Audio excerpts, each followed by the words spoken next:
Thank you once again and welcome. Please, I would like to confirm that you can hear me loud and clear. Please, if you can hear me loud and clear, kindly type 1 in the chat room.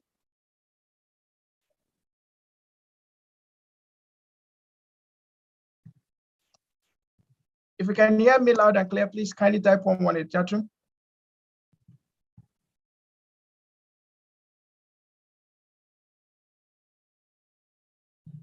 All right. Thank you so much. So let's quickly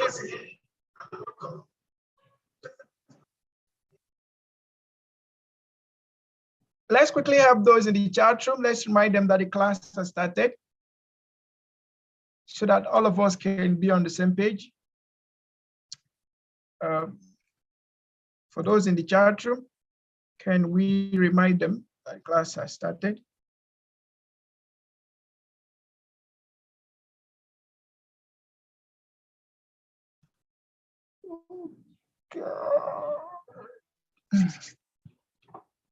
All right.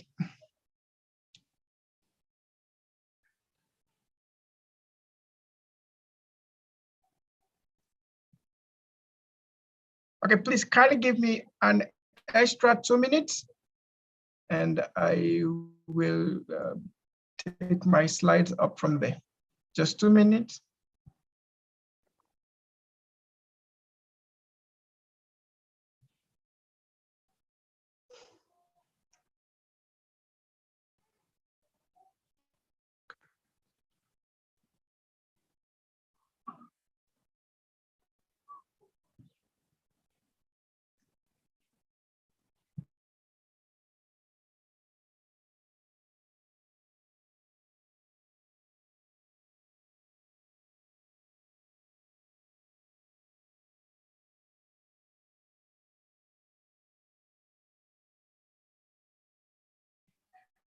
All right, so I'm still with you. Just getting things up. So I will proceed in a moment.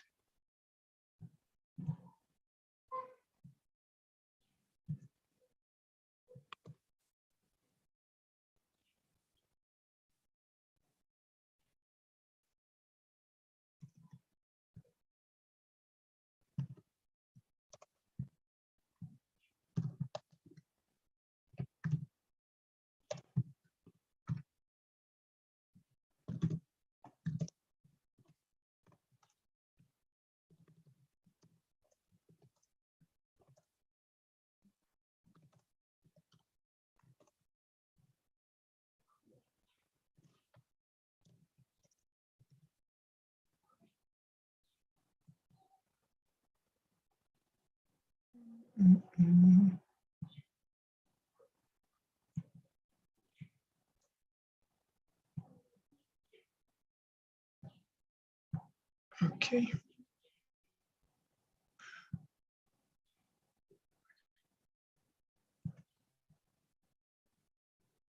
Okay.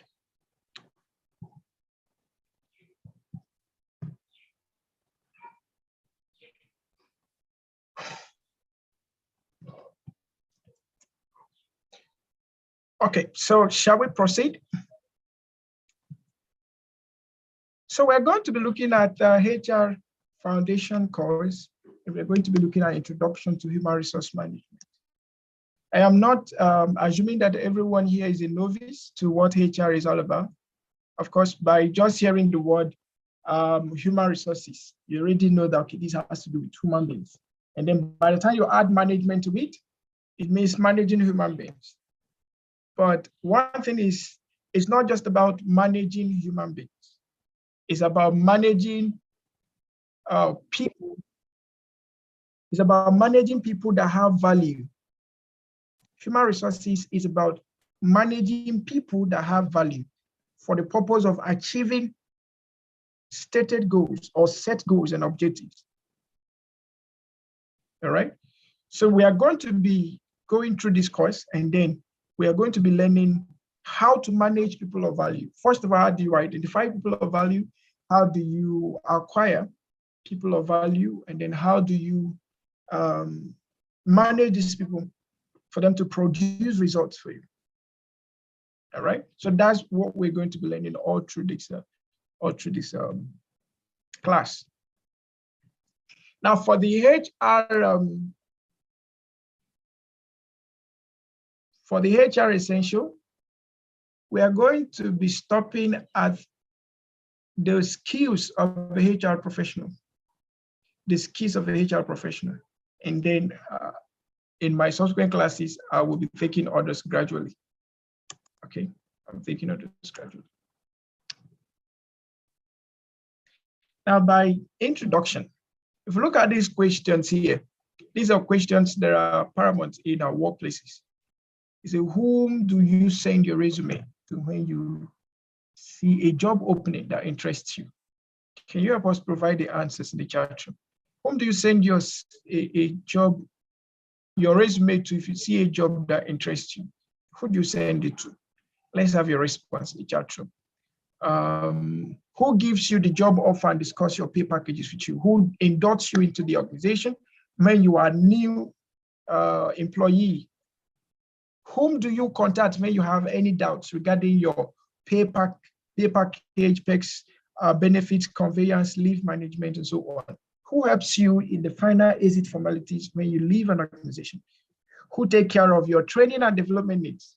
Now, if there is any of these questions that have different answers, just provide accordingly. But if they have the same answers, kindly let us know. So from the chat room, we see the HR team, HR manager, training and development. Okay, that's wonderful. Okay, so basically everything we are saying from the chat room borders around the human resource department. Okay, the human resource department. By the time we go into this course, we'll find that HR is broken down into different dimensions.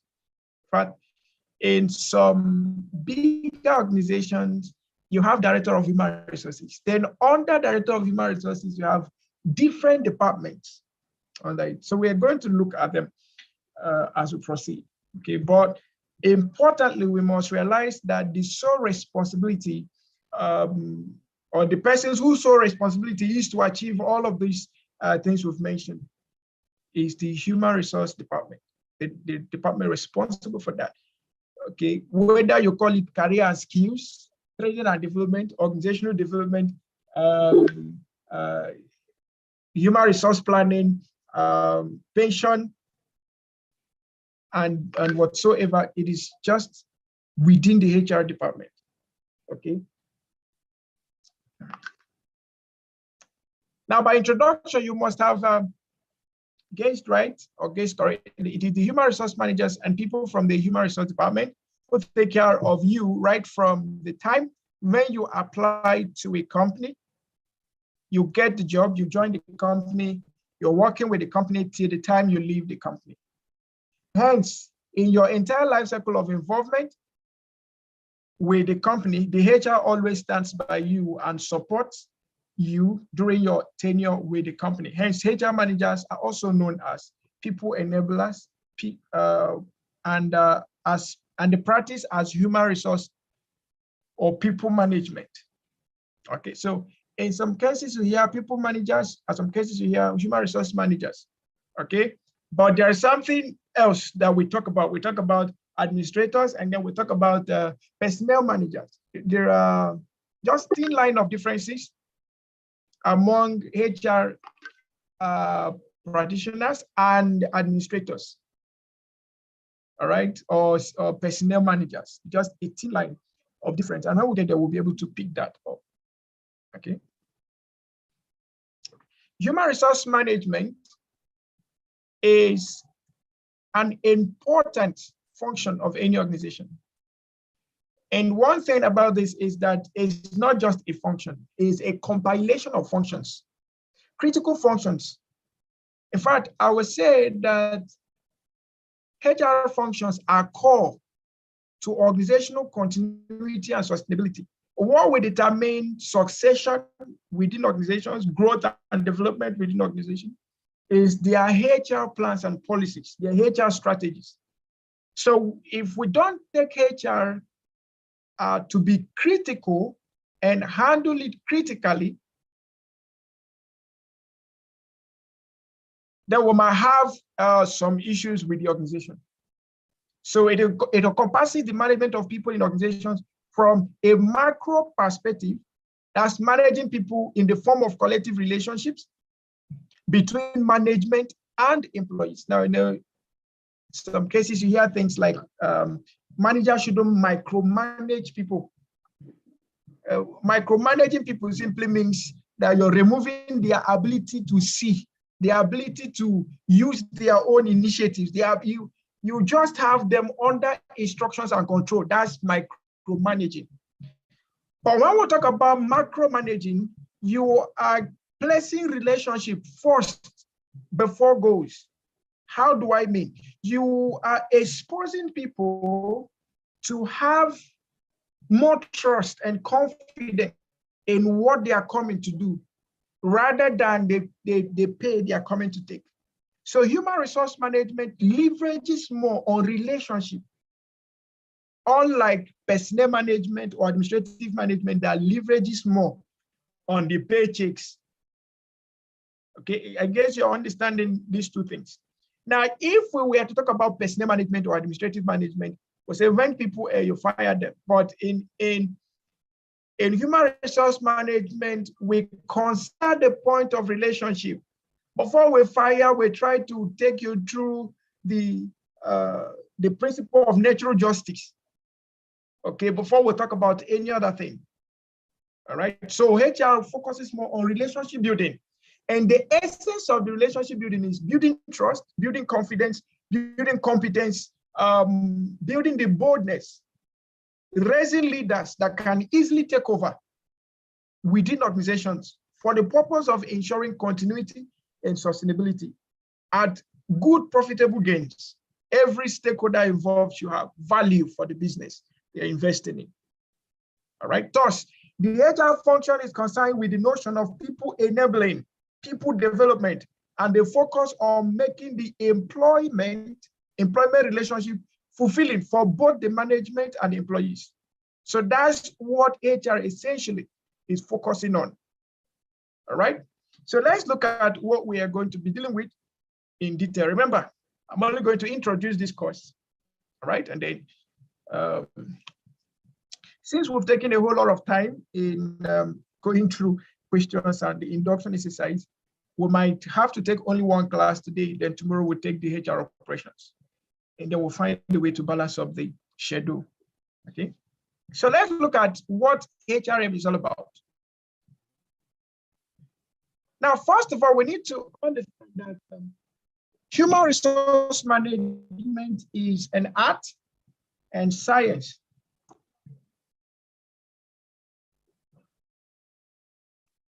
Then another thing we need to understand that human resource management is both the art of managing people by recourse to creative and innovative approaches. So the essence of managing people is to get them to be creative, to get them to be innovative. Okay, get them to be productive, get them to be creative, get them to be innovative. And we do this using creative and innovative approaches as well. Now that practice of managing people in this like, or in this dimension is considered as an art, all right? Now it is a science as well because the precision and rigorous application of theory that is required. Now in level 1, we don't really talk much about theories. We don't really talk about science that much. But by the time we get to level 2, we talk about so much theories, so many theories, because these theories are the things that help us understand human beings better. And with those understanding, we can be able to create applications, or we can be able to make applications that can help us get the best of the people we are managing. And also those theories will help us know which of the best IT tools, IT applications we're going to use. Now, I will not tell you that by the end of this class, you will not have anything to do with statistics and mathematics. You have something to do with statistics and mathematics, but the only confidence or assurance I will give you is that it's not something that will bore you, all right? Mathematics is not as difficult as it thought us in school. It's actually something very simple. Now, whether you're doing recruitment, whether you're doing performance appraisal, whether you're doing exit strategies or exit interview, whichever aspect of HR you're going into, there is an element of science in it. There is an element of mathematics in it. There is an element of data analysis in it. In fact, if I will recommend, I would say after you're done with your HR course, then go deep into the skill side. One of the major areas of interest now is the area of HR analytics. Please note, it's not HR analysis, HR analytics. The use of technological tools in understanding data that will help us in making business-related HR decisions. You get what I'm trying to say, right? So when we talk about the science, we use these tools to help us make precisions. How many people do we need for this kind of job? How many hours does he or she need to work? Do we just need to do a copy and paste for our organization because others are doing it, then we need to do it? No. If we want to be different, then we must get to have a better approach or have better approaches to managing people.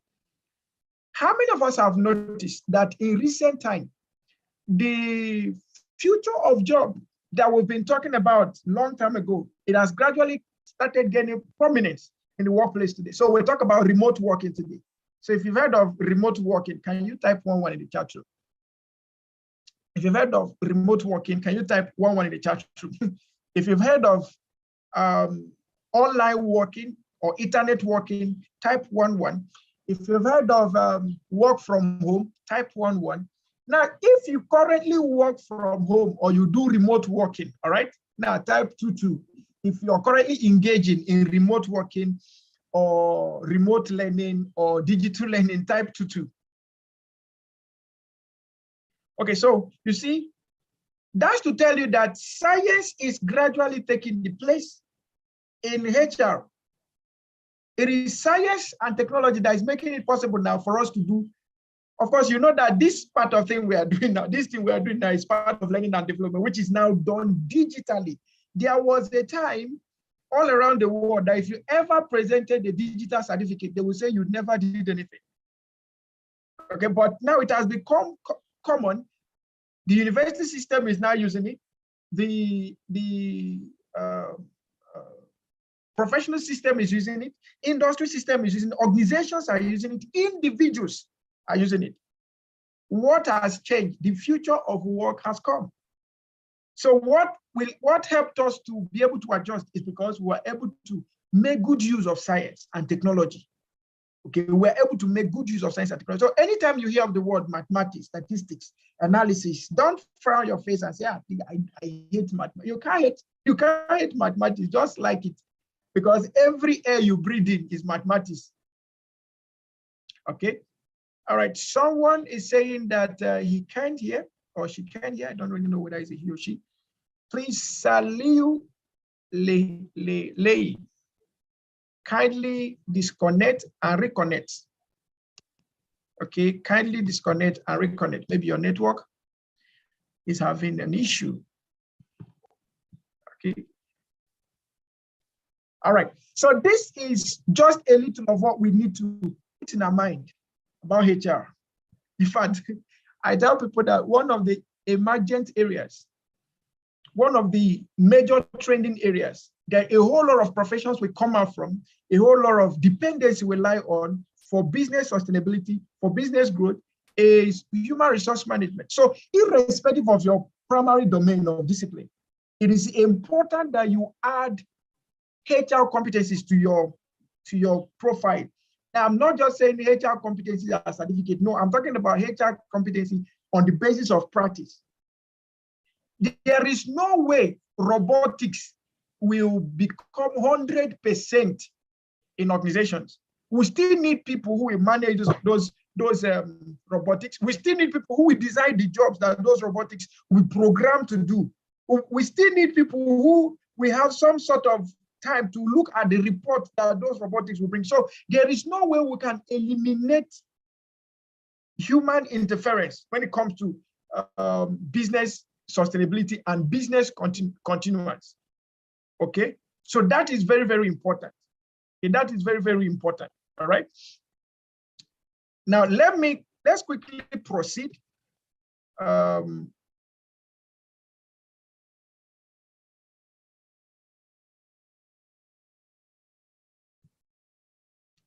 one thing I try to do in my learnings is that I try to encourage people to learn by seeing what I'm saying, not just by hearing what I'm saying, but by seeing what I'm saying. Because by the time you make objects of what I'm explaining, it gets easier for you to understand what I'm saying.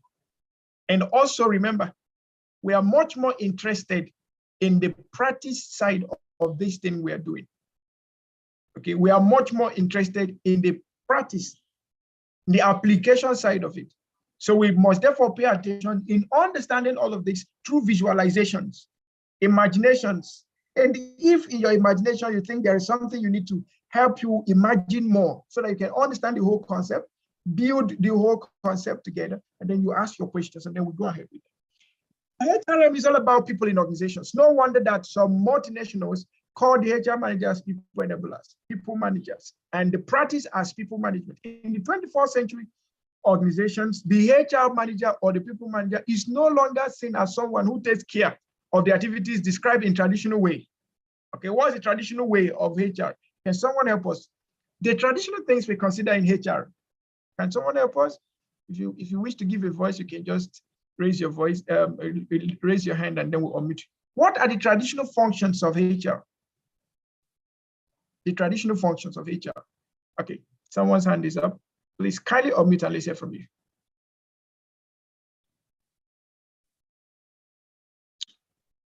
Amadu Njie. Please kindly unmute and let's hear from you. Okay, his hand is down. So what are those traditional things in HR? If I see yours in the chat room, I'll read it. Can someone help?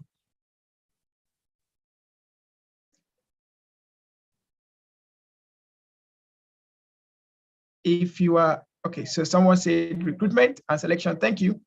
So someone said recruitment again, thank you. What other thing? What other thing? What other thing? Recruitment, personnel welfare, thank you. Which other thing? Record keeping, thank you. Administration, thank you. Conflict management, recruitment. Okay, so these are some of the traditional things that have been done in HR. Okay, I was say sacking people. Okay, thank you. Developing work schedule, training, payroll administration and management, and recruitment and administration, compensation and benefit administration, discipline. So these are some of the things traditionally we consider as the traditional things of HR. Okay, now let's ask question. What, now listen, this thing we just mentioned, they are the core functions of HR.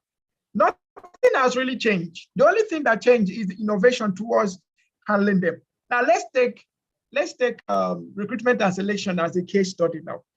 What are the 21st centuries for recruitment and selection? Can someone help us? What are the 21st century approaches? Perhaps the one you use in your organization, the one you see out there, the ones you've experienced on the trends, HR trends.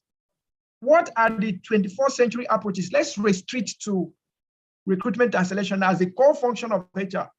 How was it done before? How is it done now?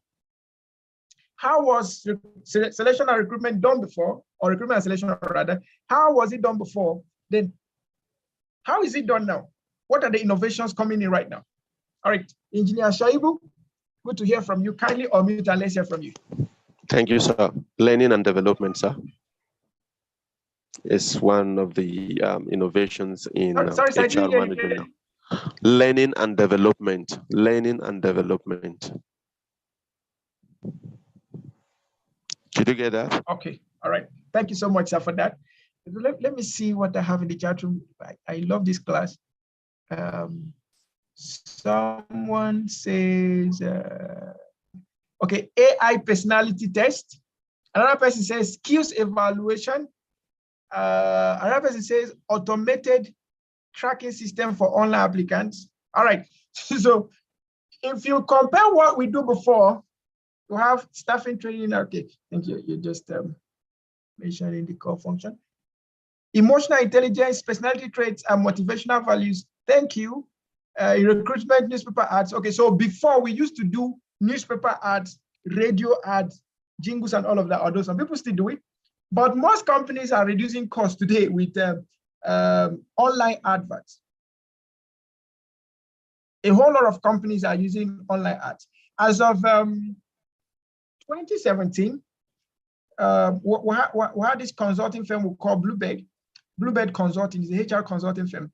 They did a research on recruitment, traditional versus 21st century recruitment, and they found out that 89% of recruitment that was done as of 2017 was done through social media. About 89%. That's as of 2017. Now, in recent time, we cannot agree less that almost 95% and more of today's advert or recruitment approaches start with social media, Facebook, Twitter, LinkedIn. People don't want to spend money again. Organizations don't want to spend money. And then another thing is that there is a 100%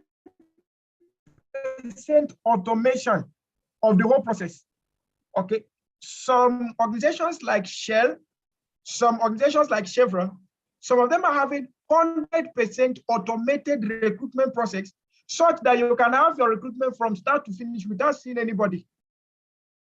Okay, so you apply, the system follows you up, and then till you get to the point of having your offer letter, and there is no bias, human interference or bias in the recruitment process. So you won't say they were doing bias or what have you. Okay. And then we also talk about things like talent hunt. Yes, somebody mentioned that. Talent hunt.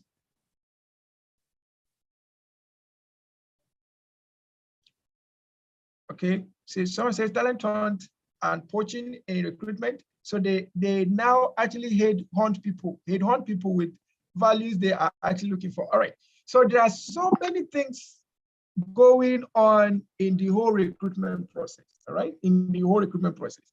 And now we have IT firms building softwares, building apps for those organizations who are into recruitment. And some organizations, while they are doing outsourcing, some are fully automating their system by reducing the cost of consulting. Okay, all right. Now, in fact, most organizations have different departments dealing with staffing, payroll, and retention. This is also one of the 21st century things that have been done in the HR department. There have been absolute segregation of the units or the core functions in HR. I went to a particular ministry the other day. This ministry was sitting on a particular floor, and then, this ministry had a whole building to itself. Then on a particular floor, more than 20 rooms, if not more, were dedicated to different units of the HR. So here we see director of career management, here director of skills development, director of training and development, director of talent acquisition, director. I would just see different director of payrolls, administration, director of organizational design and development.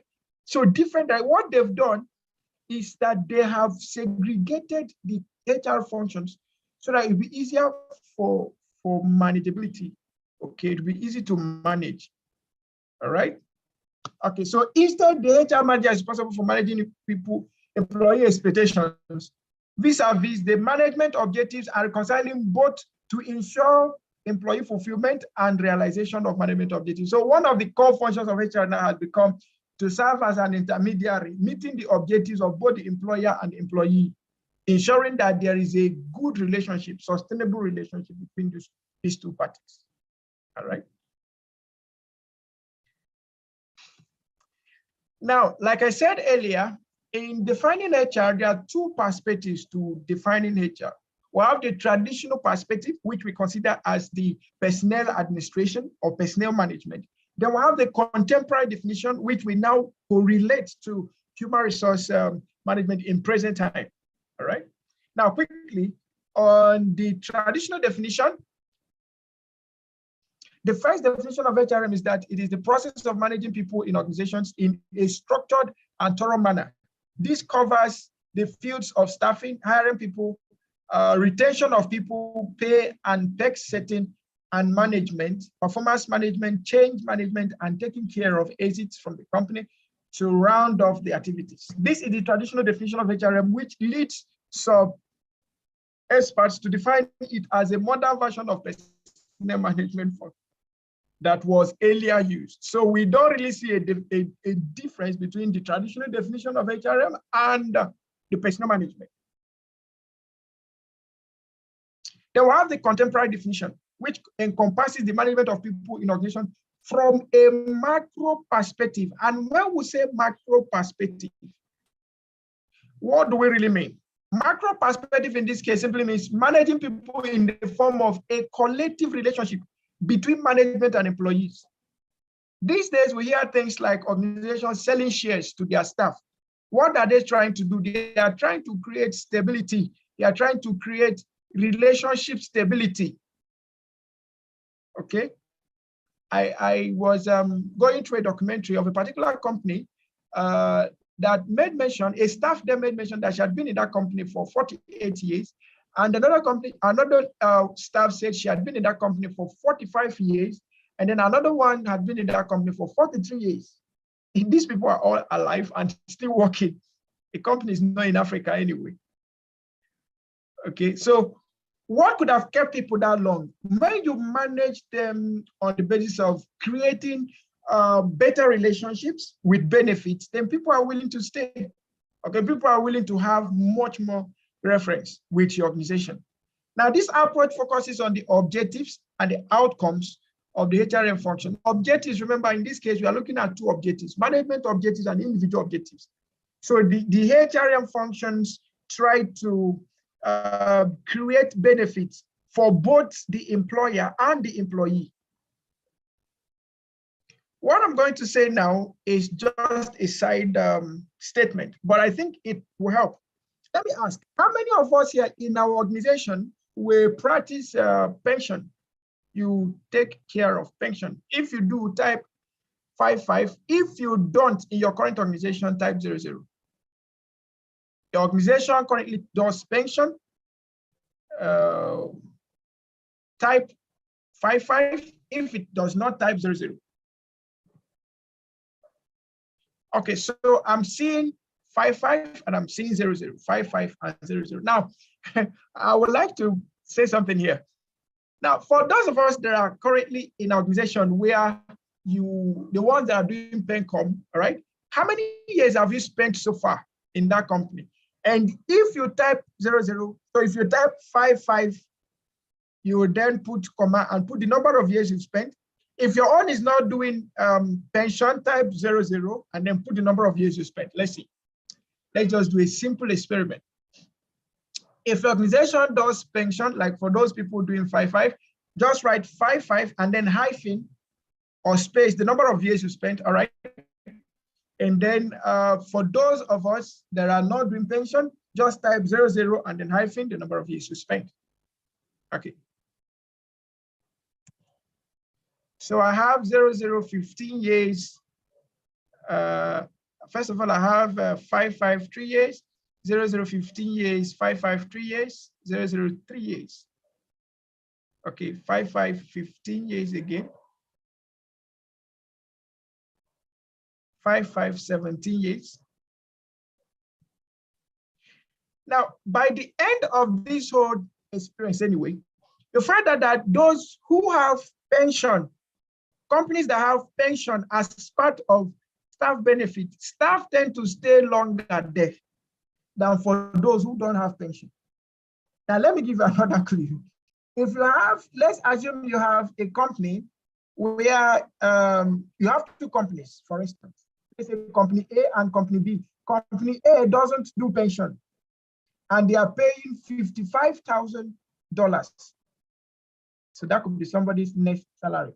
And then company B does $35,000, but with pension, maybe pension, and other allowances, right? Maybe health allowance or health insurance. And then they have training and development allowance and all of that.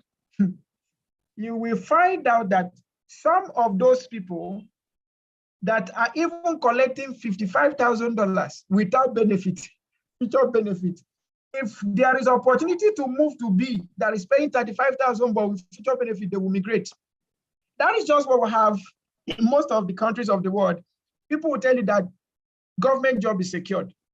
There is actually nothing secured about government job. They're only telling you that there is much benefits there.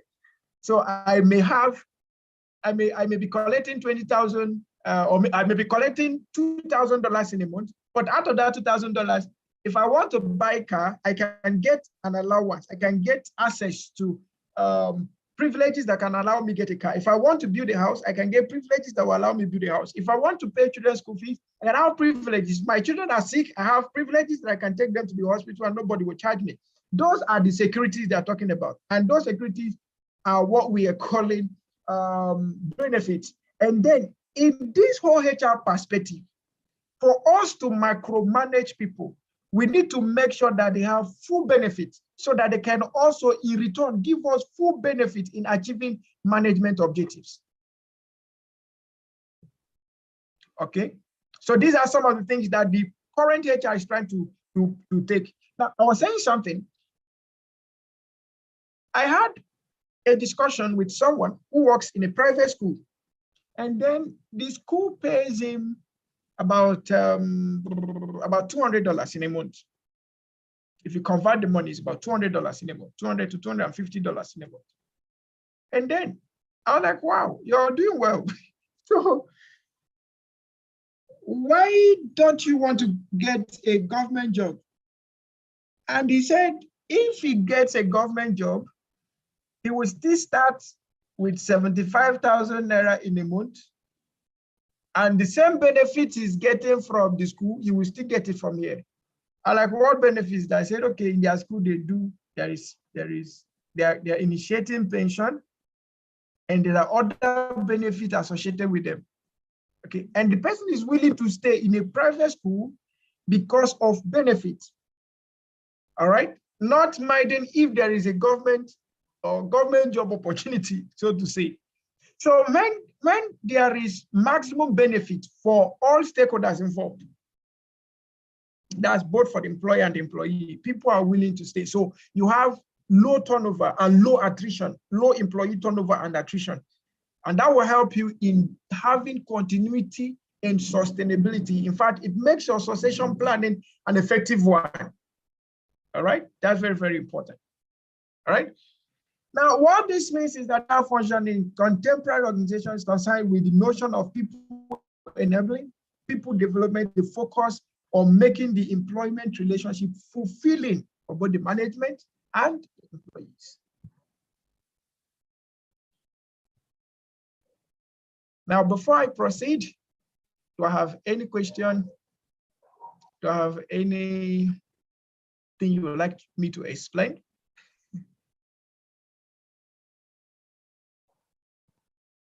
Okay. If there is no question, then let me quickly proceed. Now, what's the importance of HRM for organizational success?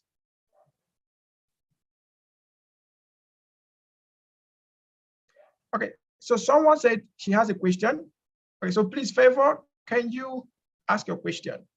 Do you want to ask your question in the chat room, or you will want to ask the question via the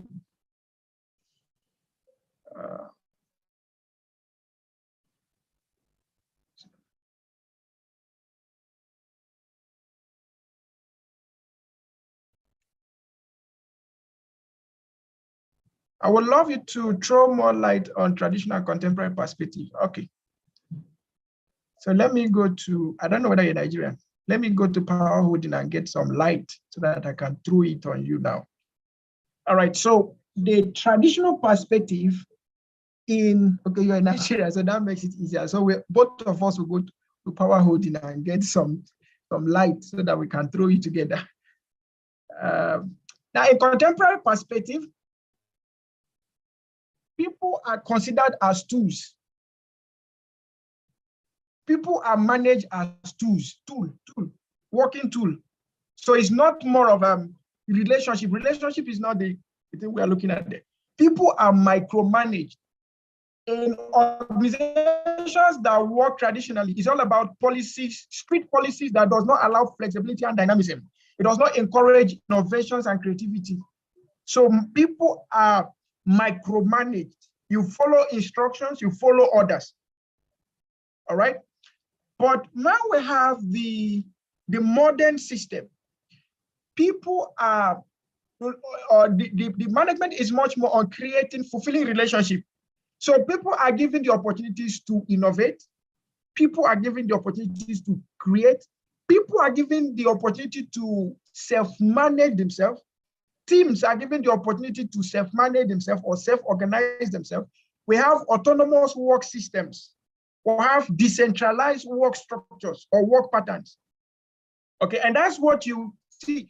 That's what we call agile systems of management. Agile systems of management. The contemporary HR system or HR structure or HR practice advocates for more of the agile system of management, where we have autonomous work systems, self-organizing teams,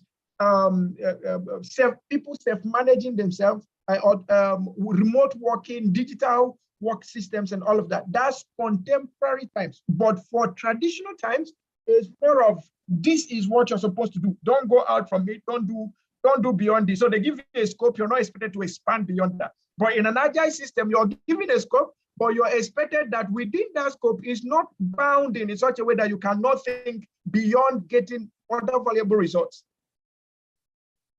Okay, so Favor, do you understand that a little? So one basically treats the other people as tools. That's the traditional system, and people are micromanaged. It's all about following orders, following instructions, and all of that. Does not really support creativity and innovation. While the other side of the contemporary focuses more on relationship, allowing for creativity, allowing for innovations, allowing for self-managed teams, autonomous work systems. And the task characterization is more of relationship-based and one that ensures continuity and sustainability through relationship. All right? All right, so Favor, I trust you understood that a little, and I think that little will help you in understand the concept of what we're trying to say. Okay, all right. Do I have any question? Is there anyone that would like me to explain something else? And like I said, whatever thing we are doing, please try as much as you can to visualize what I'm saying, because that will give us more understanding. You could, whatever thing we are doing now, you could compare it with your organization. What kind of organization, what kind of HR perspective do you think your organization is running? Okay, let's just do that in a moment. So which kind of perspective do you think your organization is? Which kind of perspective do you think your organization is currently practicing? If it is the contemporary, you type, no, if it is the traditional, you type 1, 1. If it is the contemporary, you type 2, 2. So let's see how many. Let's see how many. So 2, 2, that's contemporary. Joseph Anaba, Hope Okoli, Favor is 1, 1, that's traditional. Emanuela is 2, 2. Can we have another one? Someone says 0, 0, 0, 0. Okay, I know that this one must come from Austin. Okay, okay. So we have Deborah. So whether we know it or not, our organizations actually have either this system or that system. However, in practice, we have, that's what I wanted to say now. Juliet has just mentioned it. We have a hybrid system, also a hybrid perspective, where there is a blend of the 0, 0 and the 1, 1. Okay. But in most cases, we call it the semi-system, or this, what do you call it? The semi-discretionary system, right? So you have a little of this and a little of that. Okay. So we have organizations who practice the hybrid. Okay. So by now, you know which one your organization is doing. Thank you so much for that. So it makes it easier. Now, importance cost of HR and for organizational success. There are various reasons for organizations to have HR strategy as well as business drivers that make the strategy imperative for organizations to succeed. It is a fact that to thrive in the hectic and turbulent business environment of today, firms need to constantly innovate and be ahead of the curve in terms of business practices and strategies. It is from this motivation to be at the top of the pack that HRM becomes a valuable tool for management to ensure success. I want to ask a very simple question. In today's business world, what are the characteristics of today's business world? Having been in this whole economy together, whether you're in Nigeria, outside of Nigeria, in Africa, outside of Africa, there is something constant. The characteristics of the market is just constant. Okay? Now, what can you say are the characteristics of the present day business environment? The characteristics. Characteristics, I'm listening.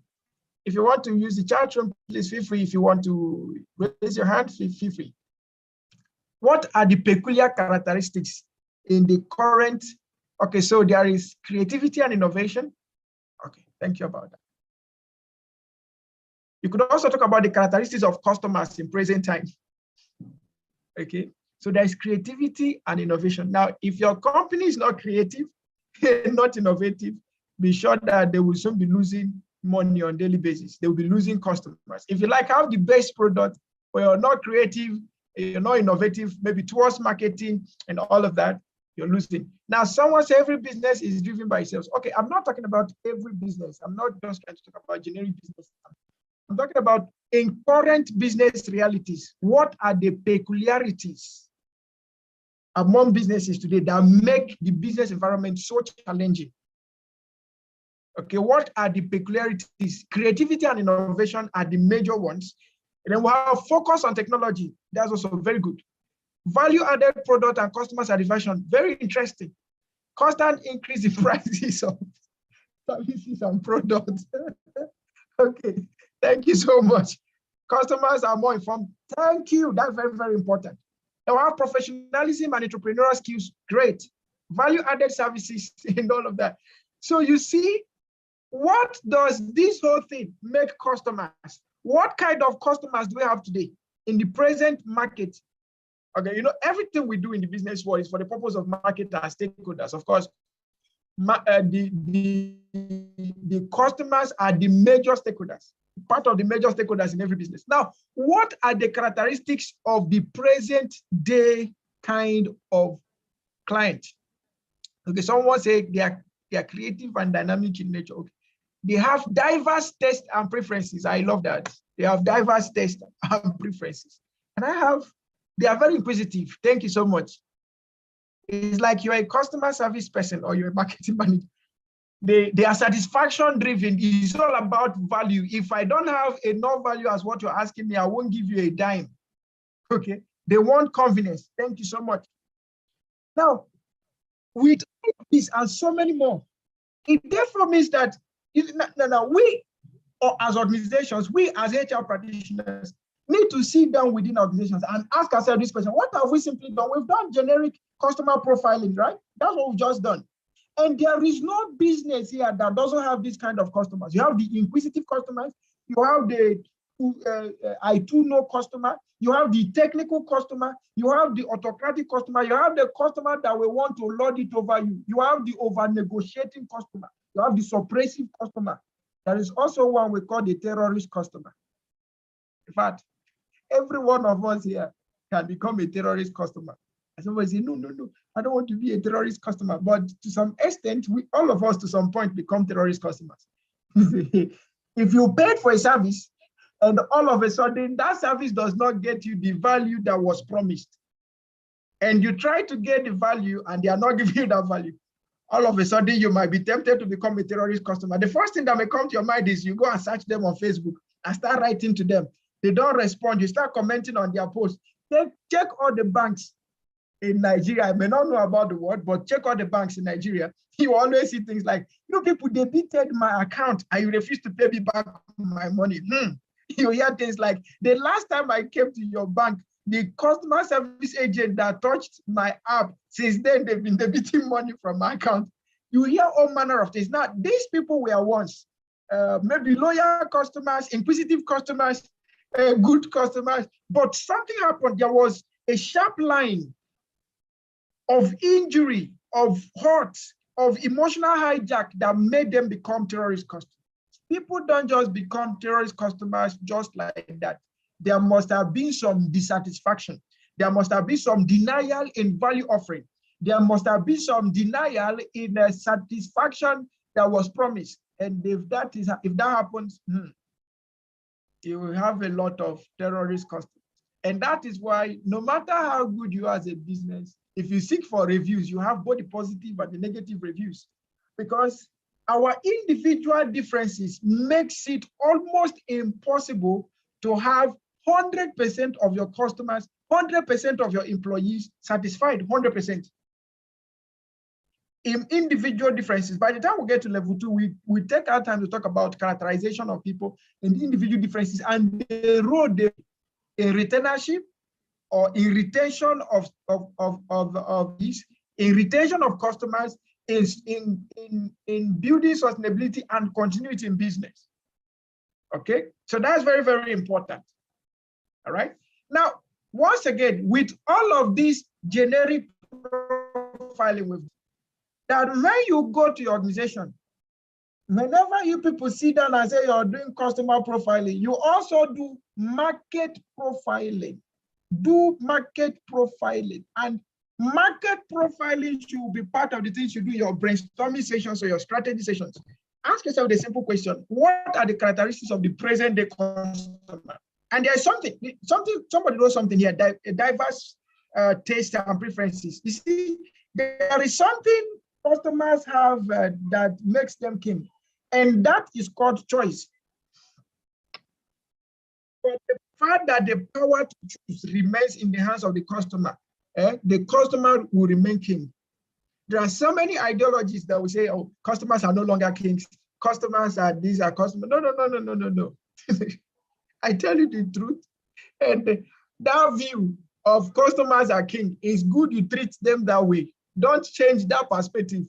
However, there are some points you get to find that there are some customers, though they are king, but you don't want them to be your king again. You want to change kings. So you're permitted to fire those ones. Okay, but for those ones that are loyal, for those ones that are coming in, it's good we treat them as kings because they have that choice.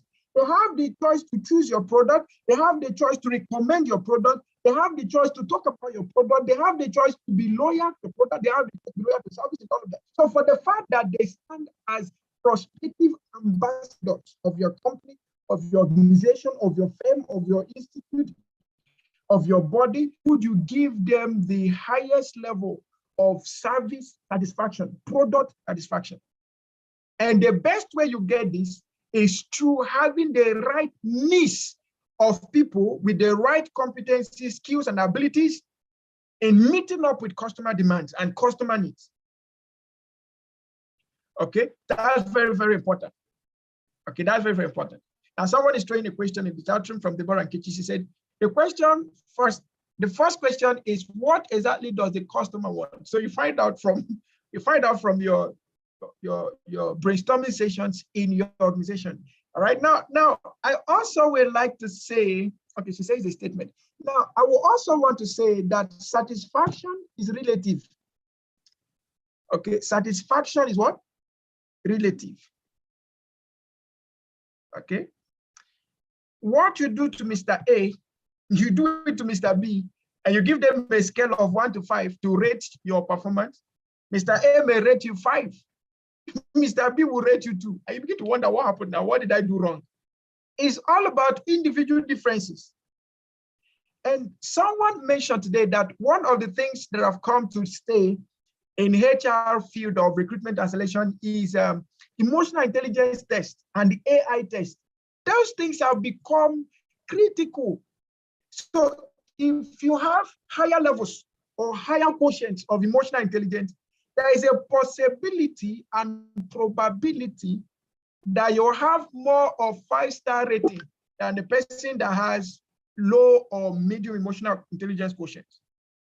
If you have high leadership quotient, then there is a possibility that you will have more ratings, better ratings than the person that has low leadership ratings. Now, there is another one they mentioned, they say is, what do you call it now? When I remember it, I will talk about it. It's still part of social intelligence.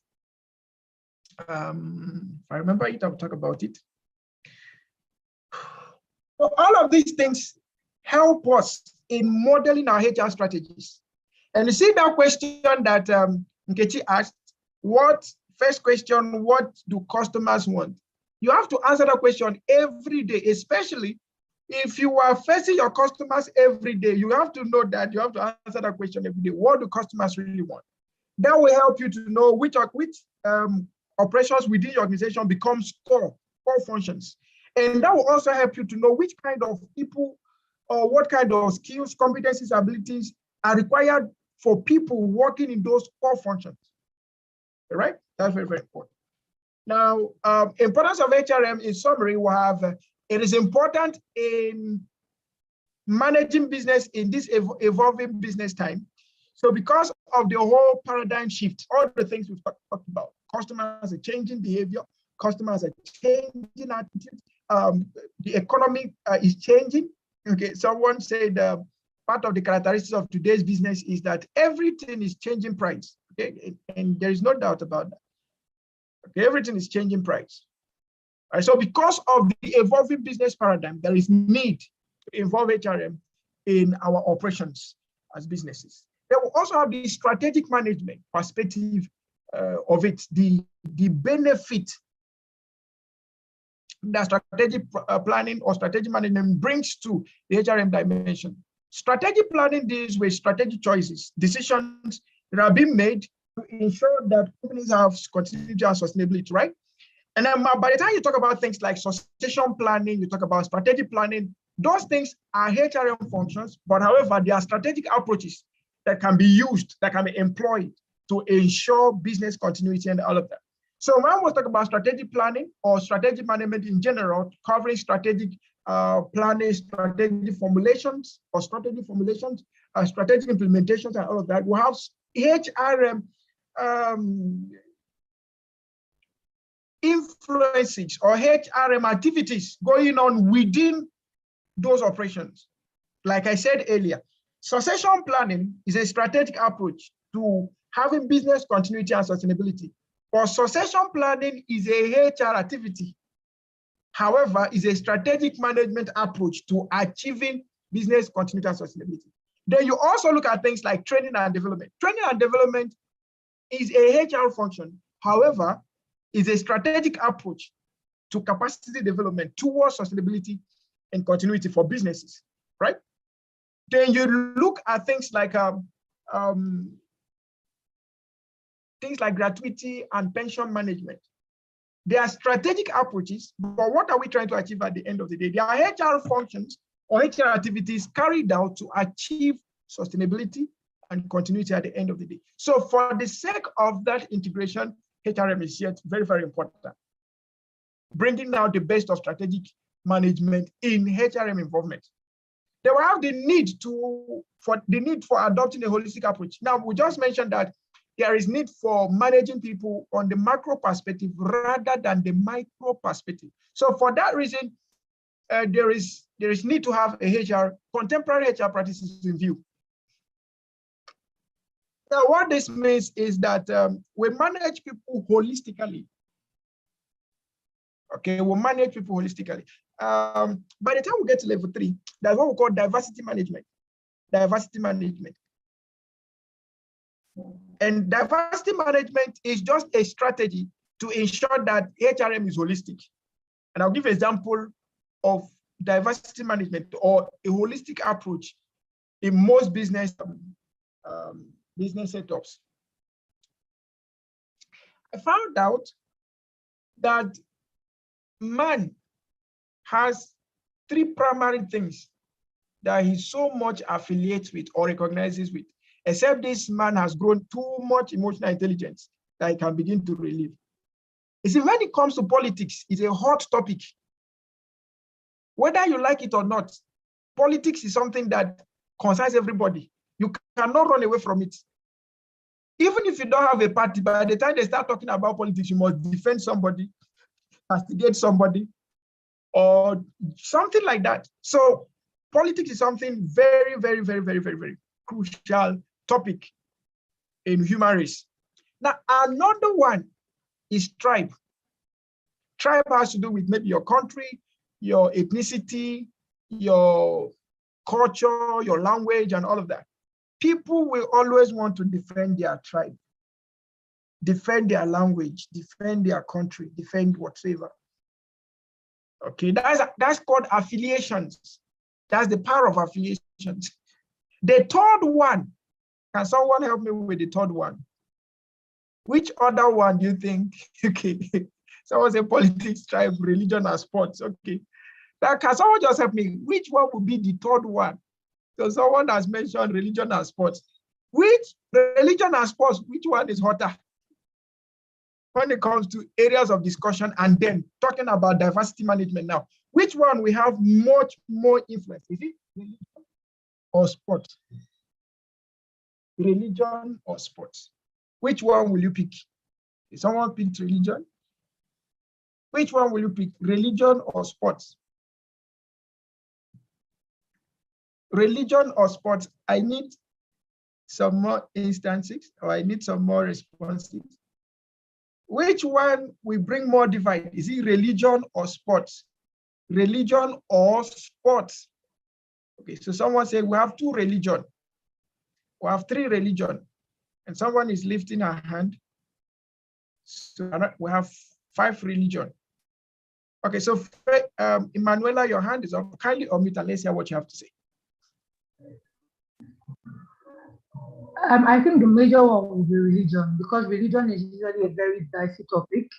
Religion also extends into politics right now. Okay. So everything basically is religious views, and there can be discriminations and all that in the workplace. When it's sports, football, people always laugh and play and end with Chelsea and Man U and all that. But when it comes to religion, the divide is usually very thick.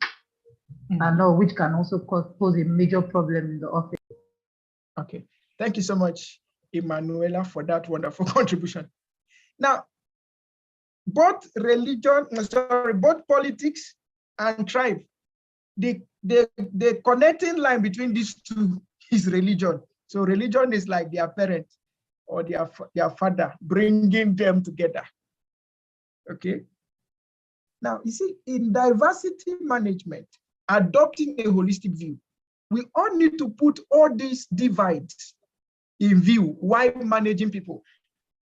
Now, in most banks in Nigeria, if not all the banks, you will notice that in Nigeria, we have 2 major religions. We have Muslim, Islam, and Christianity, right? Now, for people of Islam, they pray, they have their scheduled time of prayer. Now, in some banks and in some organizations in Nigeria, to bring in diversity, that's to bring in the holistic approach to HR management. During those time of prayer, those people involved will be given opportunity to go and pray. They will take it as their break time. They go and pray and come back. Maybe 5-10 minutes, they are done and they are back. Their expectation is met. Your expectation is met. Okay, everybody goes home satisfied. Now, in Nigeria, Christianity is, I think, Sundays. All right, so every Sunday, during that hour of church or whatsoever, Christians are also given the time to go and pray. Some organizations work on Sundays, I think you know. I've worked in an organization that we work from Monday to Sunday. In fact, even till now, we are still working Monday to Sunday. Okay, so, but having a holistic approach, right, we create better diversity management. And then in diversity management, we'll now talk about sensitivities. When we get to level 3, we'll take our time and talk about all of this. When we now talk about sensitivity, we find that there are sensitivities that are of higher imperatives. For instance, religion. You hardly go to office to fight because of politics or sports, but you can you can become an ardent enemy with someone when he begins to talk against your religion or what have you. And that also depicts 4 levels of emotional intelligence. In fact, in the African context, whenever someone begins to talk against your religion, the person automatically becomes a prospective enemy. I don't know why so, but that's how it has been. Okay, and it's not supposed to be so. While it is so for human reasons, it is important that for the benefit of the business and for the fact that we are managing people in the macro perspective, we should adopt holistic approaches in people management. If you understood these 3 points, type 1. If you did not understand them, type 0. And then you tell me the area you did not understand. We'll look at it, then we go for a 10 minutes break, and then we'll be back. If there is any area you don't understand, please type 0 and then let's know the area so that we can proceed. Okay, so everyone is on the same page. So can we quickly go for a 10 minutes break? And then when we come back, we will continue. Okay, so someone is asking a private chat, say, how about cultural differences? Of course, cultural differences are part of the sensitivities also. So maybe when we come back, we'll discuss more about them. Okay, so let's take a 10 minutes break and then we will be back. Please take a cup of water, take a cup of tea, and then we'll be back in 10 minutes. Thank you.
All right, welcome back.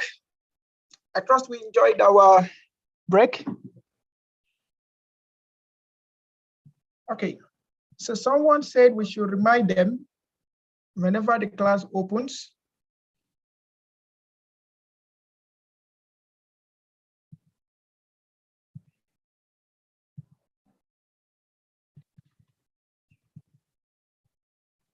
So let's quickly go to the chat room and help them to join.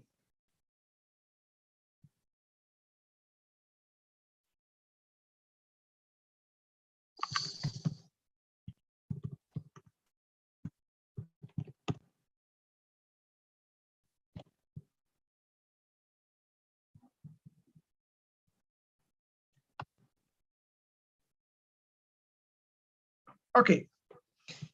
So please, once again, kindly confirm that you can hear me loud and clear. If you can hear me loud and clear, kindly type 1 in the chat room.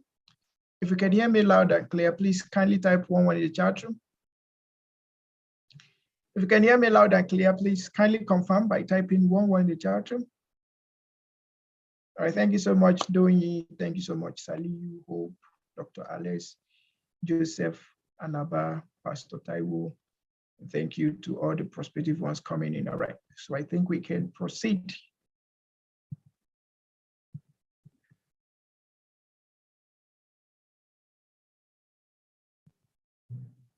Let me quickly resume my screen sharing.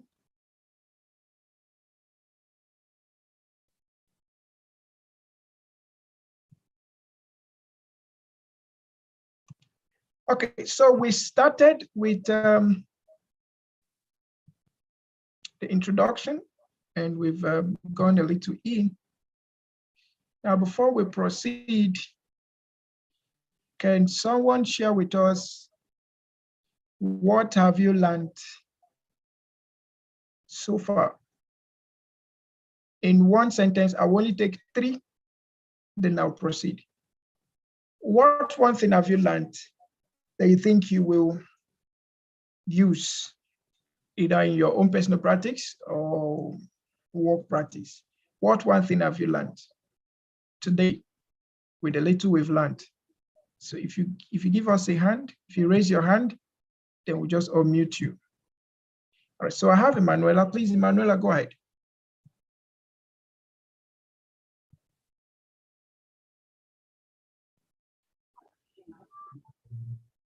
Okay, thank you.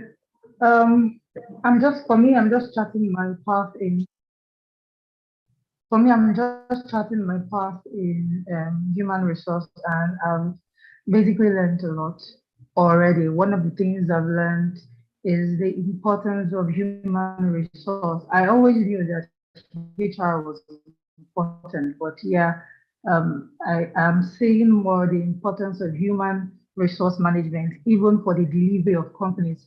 When you were talking about the market profiling, customer profiling, you later mentioned something about the job of the HR in being able to tell the value of people we need, or the kind of people with the various skill sets that the company move from where they are to where they hope to be, get marketing on sales and all that. So I've learned that. And then you also mentioned something about analytics. And you kept on saying something about don't be afraid of math. Me, I hated math, and I studied English because of math. I ran away from things, but I'm seeing how important, no matter where you run to, you discover that math is just waiting for you somewhere. So somehow I'm believing God to open my mind towards understanding math, understanding analytics. And then you said something about human resource being important, as in being, what's that word?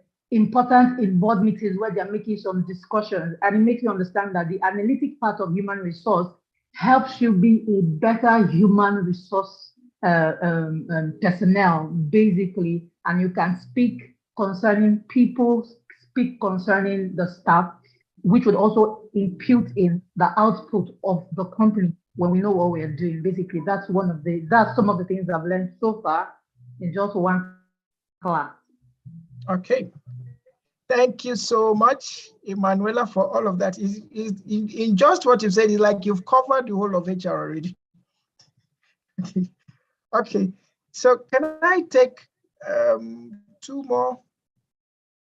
So someone in the chat room said he learned about sustainable relationship management. So can I have one more person? What one thing have you learned in this class? Either by giving us a voice or by, okay, so Simon Salifo, you're welcome. Please kindly omit and let's hear from you, sir. Well, thank you very much, sir. It's been an amazing class so far. At least I've learned getting a deeper clarity in how to really measure or align individuals' interests to the employer's objective or the company's objectives in terms of balancing what the employees are expecting in terms of their allowances, benefits, so that will help them in turn give the best to the organization. So it's a win-win thing. And also, you talked about the HR analytics. All right, thank you so much, Mr. Salifu. All right, thanks. Go ahead. Your network was breaking, so I thought we were done. Oh, okay. And the other part you talked about, the HR analytics, is also one thing I've also learned recently, the HR metrics analytics. So I'm already doing a research about that. I know it's where one part that is really trending, and you talked about the macro in HR, focusing more on relationship building. So it's another sweet area again that I've learned from this class. So for another thing, thank you very much. All right, thank you so much. Thank you so much for having learned something in this first section. My confidence is that all of us will learn much more. And like we've said from time beginning, it's not compulsory that you get to have the certificate, but more importantly, get the knowledge first and be able to apply it. There is not every CEO or let me say startup entrepreneur that may have all the resources to go for training as this.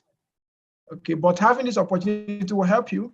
You can then employ this. With time, you can call us to come and train your staff. We'll be glad to do that, and then we'll tell you how much it will cost. But for now, let's focus on building capacity.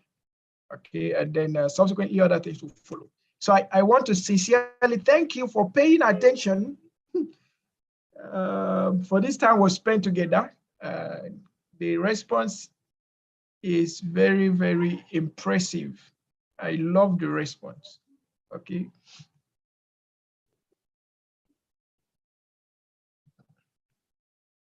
So let's continue from where we stopped.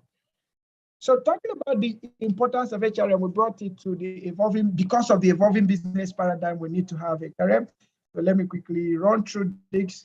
It's that one of the factors behind business organizations giving a whole lot of attention to their people is the nature of the firms in the current business environment. We've taken time to analyze the business environment. So there has been a steady movement towards an economy based on services. Hence, it becomes important for firms engaged in the service sector to keep their employees motivated and productive. Even in the manufacturing and the traditional sectors, the need to remain competitive has become or has meant that firms in those sectors deploy strategies that make effective use of their resources. Please, when we say resources in this case, let it be known to you that we're talking about human resources. This changed business landscape resulted due to a paradigm shift in the way businesses and firms view their employees as more than just resources and instead adopt a people-first approach. By the time we'll have the lecture, I think that's the 6th module on employee engagement. We'll talk a little about employee experience. Okay, employee experience. Now, strategic management at HRM, moreover, there is a need to align organizational goals with the HR strategy to ensure that there's alignment of the people policies with that of the management objectives. This means that the HR department can no longer be viewed as an appendage of the firm, but instead a vital organ in ensuring organizational success. The aims of strategic management are to provide the organization with the sense of direction, which is vision and mission, and a feeling of purpose. Okay, sense of direction, vision, feeling of purpose, mission. Thus, the current HRM practices in many industries are taken as seriously as marketing and production functions. That's for high performance organizations, they take HR functions as critical as marketing and production functions. Now, for holistic approach, the practice of HRM must be applied to the overall strategy goals for the organization instead of a standalone thing that takes a unit-based or a micro approach. The idea here is to adopt a holistic perspective towards HRM that ensures that there are no piecemeal strategies and the HRM policy enmeshes it fully with those of the organizational goals. So what this is saying is that there shouldn't be bias in adopting strategies, favor one, leave another, and all of that. No, for a holistic approach, everyone involved, every stakeholder is given a fair advantage. The practice of HRM needs to be integrated with the overall strategy to ensure effective use of people and provide better returns to organizations in terms of return on investment for every rupee or dollar or naira or Ghana cedi or whichever your currency is that is being spent on them.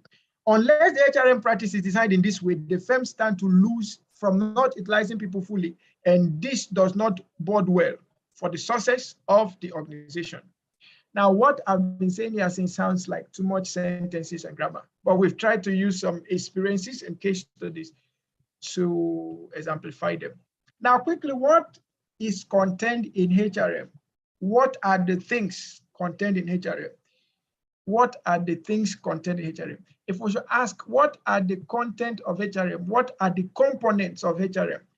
What will you say? What are the components of HRM? Can we have some responses in the chat room? Or if you wish to give us a voice, you raise your hand. What are the components of HRM? Components of HRM. The scope, the things that make up HRM, the core functions of HRM. Can someone help?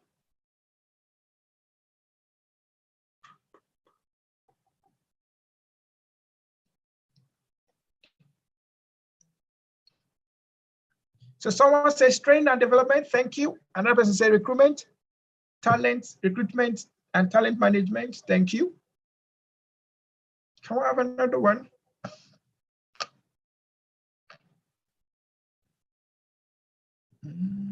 Performance management, thank you. Can we have another one?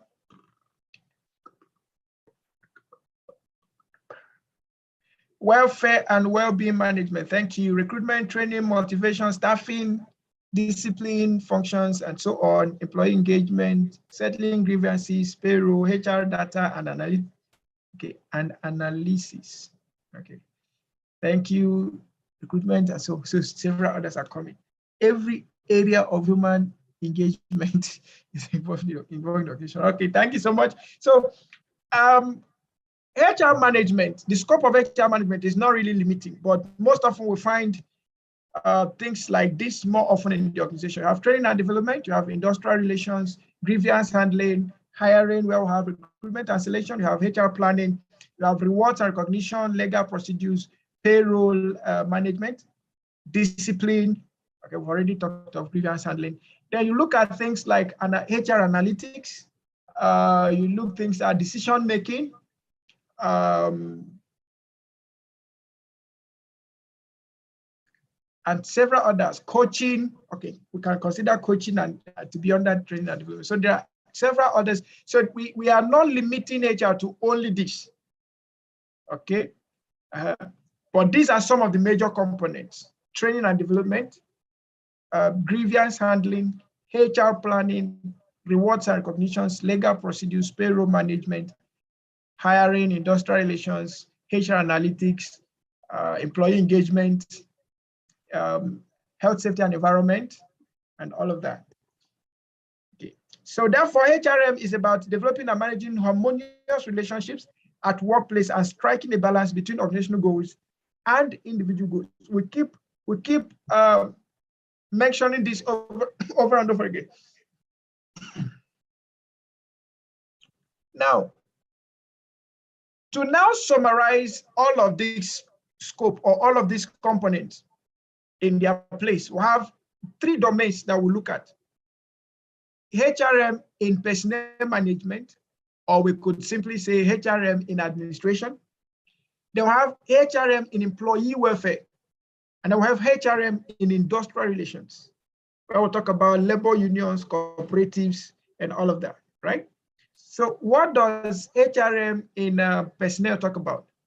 It's typically direct manpower management that involves manpower planning, hiring, training and development, induction and orientation, transfer, promotion, employee productivity, compensation, layoff, and retrenchment. This is basically what the administrative part of HRM deals with, okay?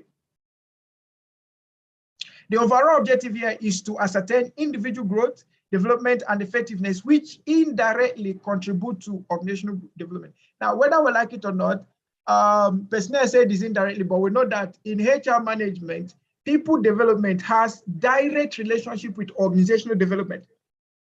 Okay, there is a theory we call the resource-based view theory, which states that the capacity of the organization or the performance of an organization is a function of the collective performances of the people within the organization. So that's a direct relationship. That's a direct contribution from people growth, individual growth and development to corporate growth and development. So your personal development, what you're doing here right now, has a whole lot of role to play in helping your organization move forward. Okay. Some time ago, I think last year or last 2 years, we had a training, one of the trainings, emotional intelligence workshop or emotional intelligence professional. One of the ladies that attended, or one of the participants that attended, I happened to be a lady, was a bank manager. And then last year, she was telling us of how the whole learning of emotional intelligence had helped her in getting better in her workplace. And then she said something in her testimonial. She said, in fact, still within the process of the course, she started applying some of the things she learned, because emotional intelligence is a 12-week course. She was applying some of the things she was learning. She said there was a day that there was a particular situation in the office, and natively, they knew her to be someone who could have responded in a radical way. But rather, she provided a solution that made their MD like, wow, what's happening here? Okay. And after everybody had gone, the MD called her and gave her 10,000 naira to go and buy food, that she was able to manage the situation. I said at that point, she now told the MD that she was taking a course in emotional intelligence. At the end of the day, to cut the long story short, the company had to send some of their staff to take that same course. Okay, so there is a direct relationship between your personal development and corporate development. Very, very important. There is a direct relationship between the two. All right, very, very important.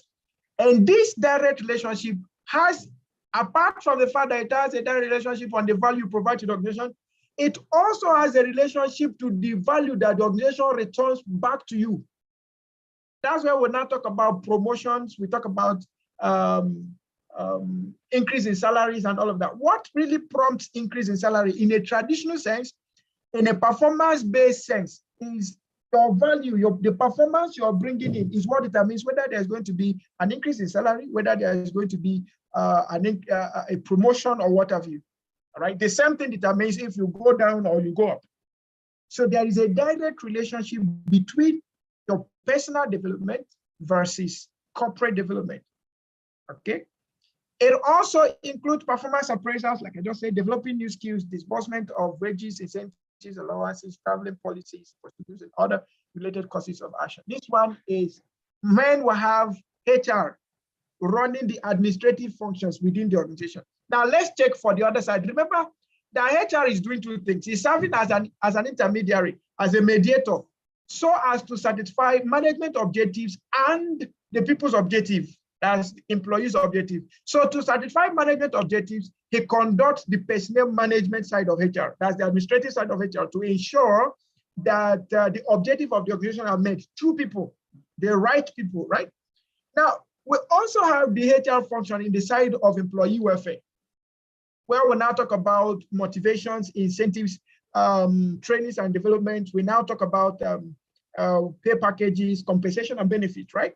So HRM in welfare, employee welfare, is a particular aspect of HRM which deals with working conditions and amenities at the workplace. This includes a wide array of responsibilities and services such as safety services, health services, welfare funds, social security, and medical services. It also covers appointment of safety officers, making the environment worth working, eliminating workplace hazards, support by top management, job safety, safeguarding machineries, cleanliness, proper ventilation and lighting, medical care, sickness benefits, employee injury benefits, personal injury benefits, maternity benefits, employment benefits, and family benefits, and so many other benefits that organizations have out there. Okay, so this is what the HR is expected to do and much more when we come to employee welfare. It also relates to supervision, employee counseling, establishing harmonious relationship with employees, education and training.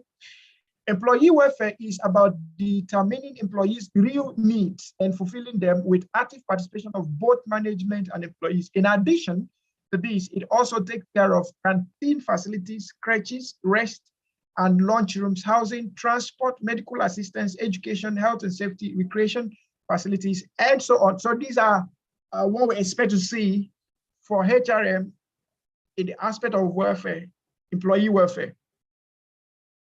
Now, the last one is industry relation. Now, one thing with industry relation is industry relation try to make sure that the benefit, that there is a maximum benefit or there are maximum benefits for the employer and for the employee. So you hear things like the organization is our member. And then for the fact that your organization is a member, the staff also need to be member. Okay, so that is industry relations. Okay, trying to make sure that both the employer and the employee have good benefits.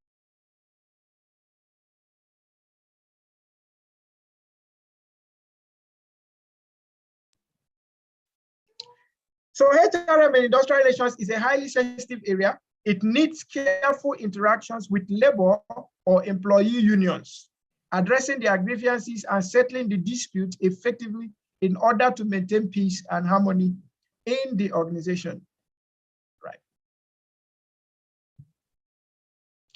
If you have an organization that you people have labor unions and all of that, we encourage you to be part of your labor unions.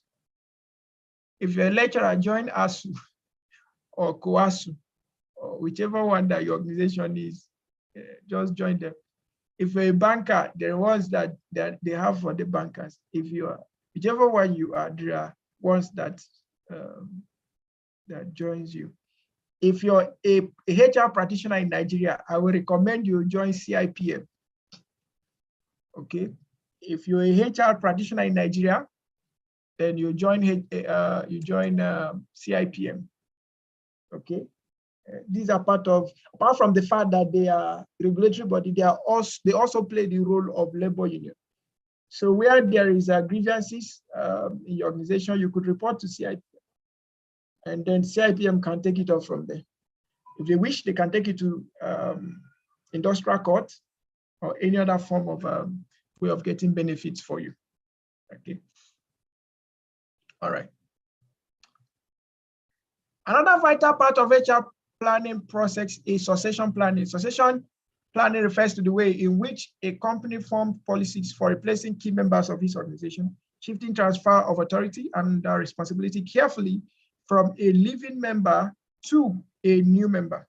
This often entails ensuring that an arriving employee has the necessary training and experience to fulfill their functions. Should I quickly say that whenever you have the opportunity to take a training, you are actually expanding your opportunities. Whenever you have the opportunity to take a training, whether it's a paid training or it's a free training, you are expanding your opportunities. Okay. Now, someone was saying something. He said our free training is like a marketing strategy. And we told him, we said, okay, don't pay for anything. We don't need you thinking that way. By 31st of May, we have a totally free training that we organize for civil servants. So if you're in Abuja, you can join us.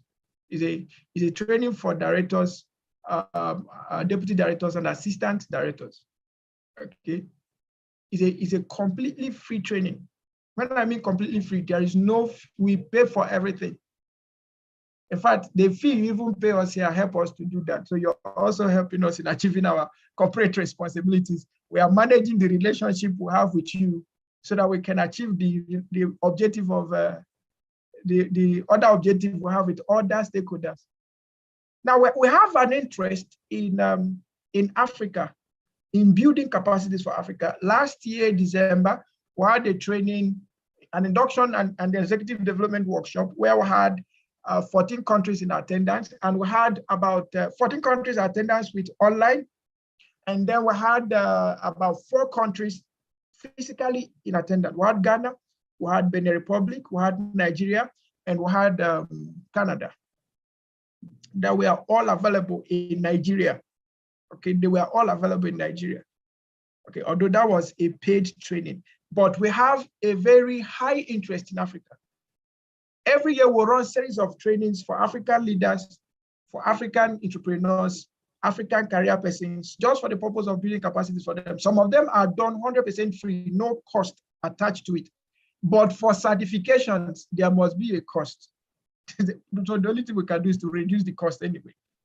But if you come for some of our leadership development workshop, we do that for free. By August, we'll be having the Africa Leadership and Entrepreneurship Summit, a 3-day workshop online. And you join, it's 100% free. From training to certification, you get it for free. Okay, so these things we do is part of our crave to build sustainable human capital in Africa. Okay, that's part of our crave. Okay, we've had people who got our trainings. After the trainings, they left Nigeria. Okay, yeah, they left Nigeria. We write recommendations basically every now and then. Someone is going to so place. Someone is so embassy. Someone is so country. So they are writing to verify certification whether it was really issued by us or not. We do so, and some of those people there, they attended some of our free programs, some attended paid programs. For more, our core interest is to have capacities developed. Certificate is just a proof of developed capacity. But if you have capacities developed, it will have more value on the economy. Certificates on themselves doesn't have value on the economy. What has value on the economy is developed capacities. They're applying what they've learned, the economy. That's what makes the difference. Okay. All right. Sorry for that deviation. But if you're in Abuja, even if you're outside of Abuja, you're a director, you're a public servant director, you're a public servant, director, you're a public servant deputy director, public servant assistant director. Please feel free to join us. May 31st is a Tuesday at Grand Cubana Hotel, Jabi, Abuja. The date will not change because we have no intention of changing the date. The letters already dispatched and nominations are already being done.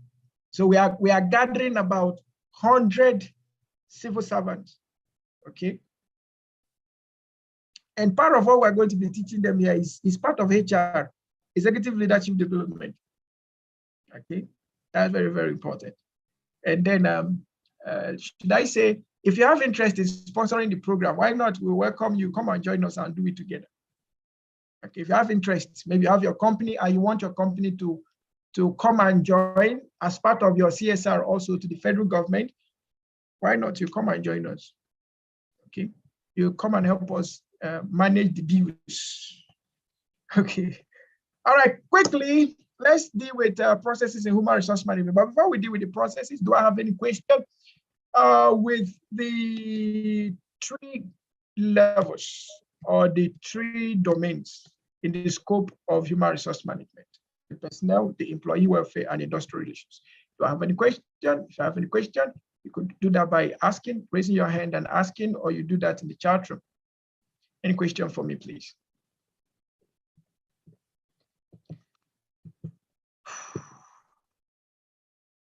We are gradually rounding up this class. And for the sake that this is your first class, and for the sake of our first timers, we might only take just one class today, and then we'll take one class tomorrow. And then subsequently we can adjust. Okay. Any question for me? Please, if I can proceed, kindly type 1 in the chat room. If you have a question for me, type 00 and then let me have your question. I'm seeing Avemash, Cyprian, Yenko, the people that we are supposed to go and collect light from so that we throw it to the house. Engineer Yenko, you're welcome. Okay, so you gave me permission to continue. Thank you so much.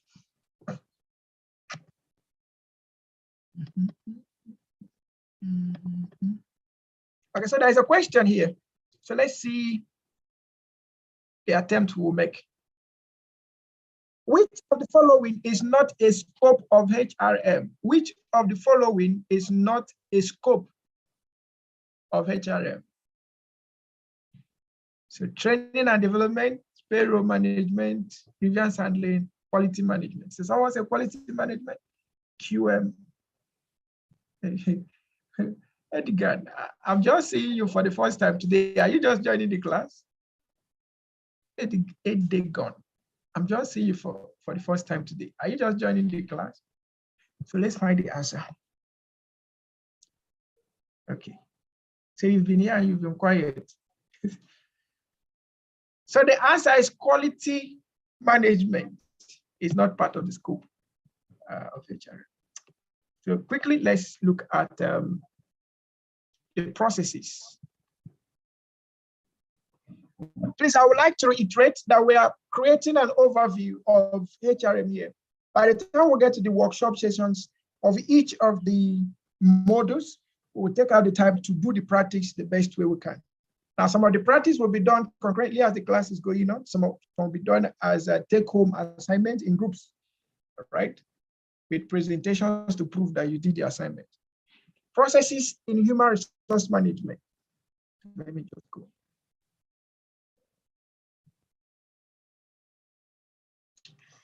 So we have human resource planning to include recruitment, selection, hiring, training, induction, orientation, evaluation, promotion, and layoff. Then we have employee remuneration and benefits administration. Then we have performance management, and then we have employee relations. So let's take a look at each of them. For human resource planning, gathering all of these things under it is generally considered as a process of people forecasting. This is right, but does not completely define what human resource planning encompasses. It also involves the process of evaluation, promotion, and layoff. Now, let's now bring back that HR analytics. Without HR analytics, it will be difficult to have an effective HR plan.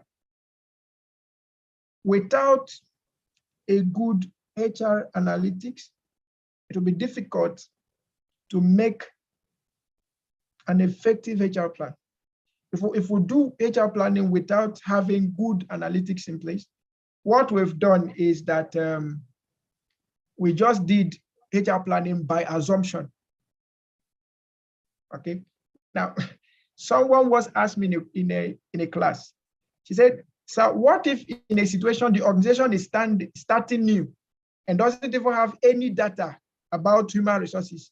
How are they going to analyze and come up with visualized data or have information that will help them in making decisions towards HR planning?"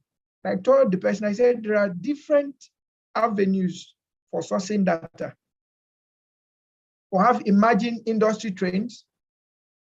You have labor unions. You have Bureau of Statistics. You can also do what we call analogous information Analogous data. What do we mean by analogous data? You can get information from competitors, organizations that are similar to yours. In fact, that will even give you a better information to analyze. And then there is also a possibility that you can buy data online.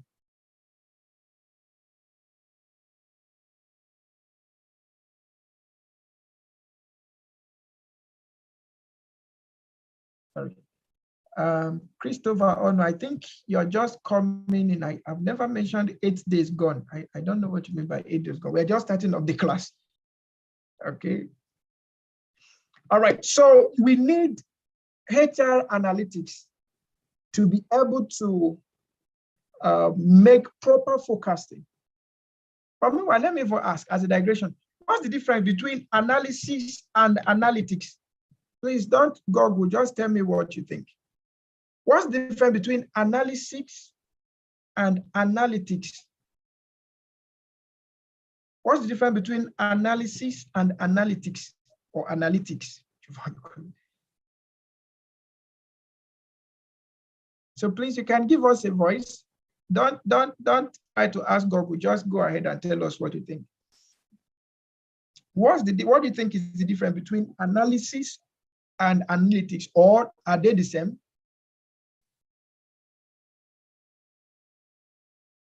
Okay, someone say analysis is the sum total of a process, while analytics are the tools used for processes. All right, thank you so much. Debbie and no also, thank you. Do I have any other person who will want to throw in a light?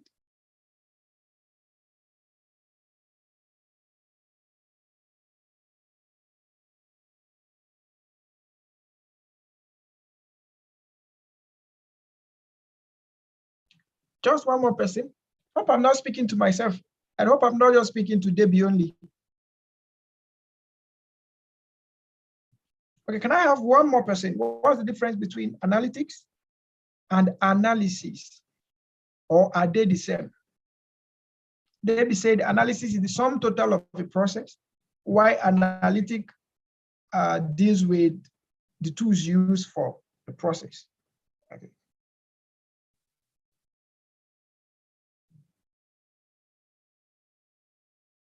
Okay, so Emanuela, you are the person of the day. You soon win an award of the student of the day. Where is she now? Did she go somewhere? Emanuela, your hand was up, so go ahead. Okay. Sorry.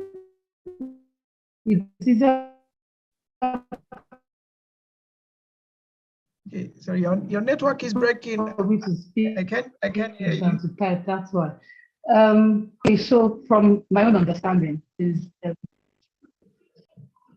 hello? Yeah, go ahead. Go ahead. I think it's better.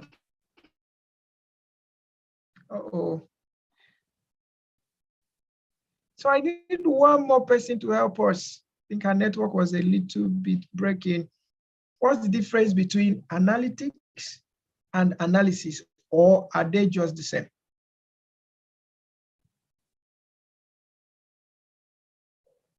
Analytics, and okay, so I have Christopher, or no, please, Christopher, kindly unmute and go ahead.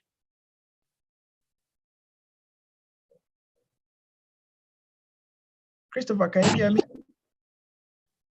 Okay, please kindly unmute. I think I unmuted you again. Go ahead, please. Are you hearing me, sir? Yes, go ahead. Yes, go ahead, sir. Analysis is the detailed examination of an element or structure or something. Are you hearing me, sir? Yes, we are hearing you. Go ahead. Go ahead. Then analytics is the systematic computational analysis of data or statistics. Okay. Are you with me, sir? Yes. Yes, we are with you. Hello, Let's sir. move. Yes, we are with you. We can are hear you hearing me? We can hear you loud and clear. Okay, let me come again. Analysis is a detailed examination of an element or structure of something, Why analytic is talking about systematic computational analysis of data or statistics. Okay. Thank you so much. You're welcome. That sounds like a lecturer, but a PhD holder. Okay. So Emanuela, you're back again. So let's hear from you. Just one more.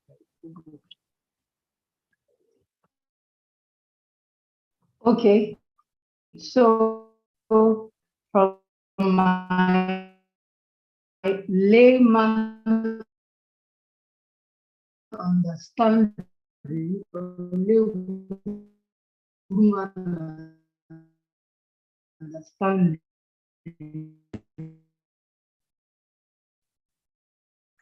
analysis will be basic events, past processes, basically. Then analytics is using this, so they end up basically. Did you hear me? Yes, I heard that. So basic analysis is analyzing what has happened previously, but I didn't get analytics. All right. So let's everything we've said, they are all correct. Okay. So let me, from the first person, Debbie, she said analysis is the sum total of a process, while analytic, the tools that deals with the process. From Omolora, analytics is the collection of authentic data, while analysis is the process of a particular query.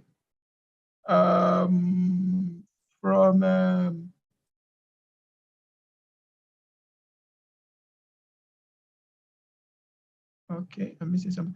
Okay, from Emmanuel, I said analysis, I think, has to do with analyzing previous processes or events or things. Okay. From Edgar, she said analysis is a detailed analysis. Okay. Analysis is a detailed analysis of something or information, while analytics is information resulting from analysis of data. I love that.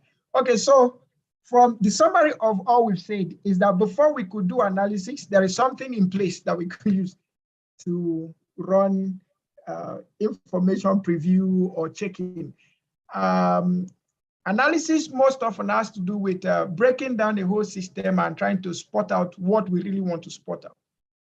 Okay, the analysis, the word analysis on its own simply means breaking down to find a solution, to find a particular problem that requires a solution. That's analysis, right?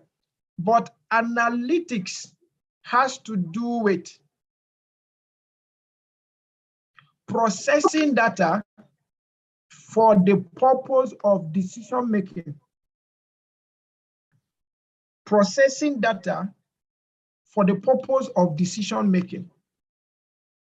So in the world of statistics, analysis is a part of analytics. However, in most cases, we stop at analysis and we don't move it up to the analytics.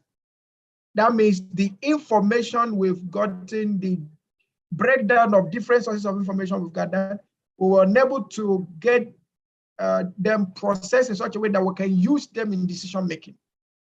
As soon as we're able to move process information to being able to use them to make decisions like forecasting, we are no longer talking about analysis, we are now talking about analytics. So why analytics has to do with futuristic, analysis has to do with previous or subsequent event that has been done. Okay. Okay, so I think you understand that. Please, if you understood that clearly, and if it is good enough as for to a layman to understand, please type 11. If it is not that understandable, or you did not understand it correctly or absolutely, please, you can type 00. Let me explain again. If you understood it absolutely, type 11. If you did not understand it absolutely, you can type 00.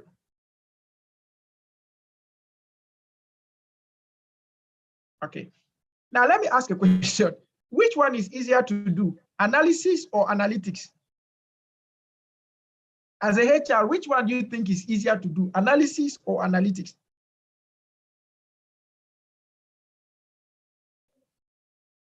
Which one do you think is easier to do, analysis or analytics? Okay, so I'm saying here that analysis is easier.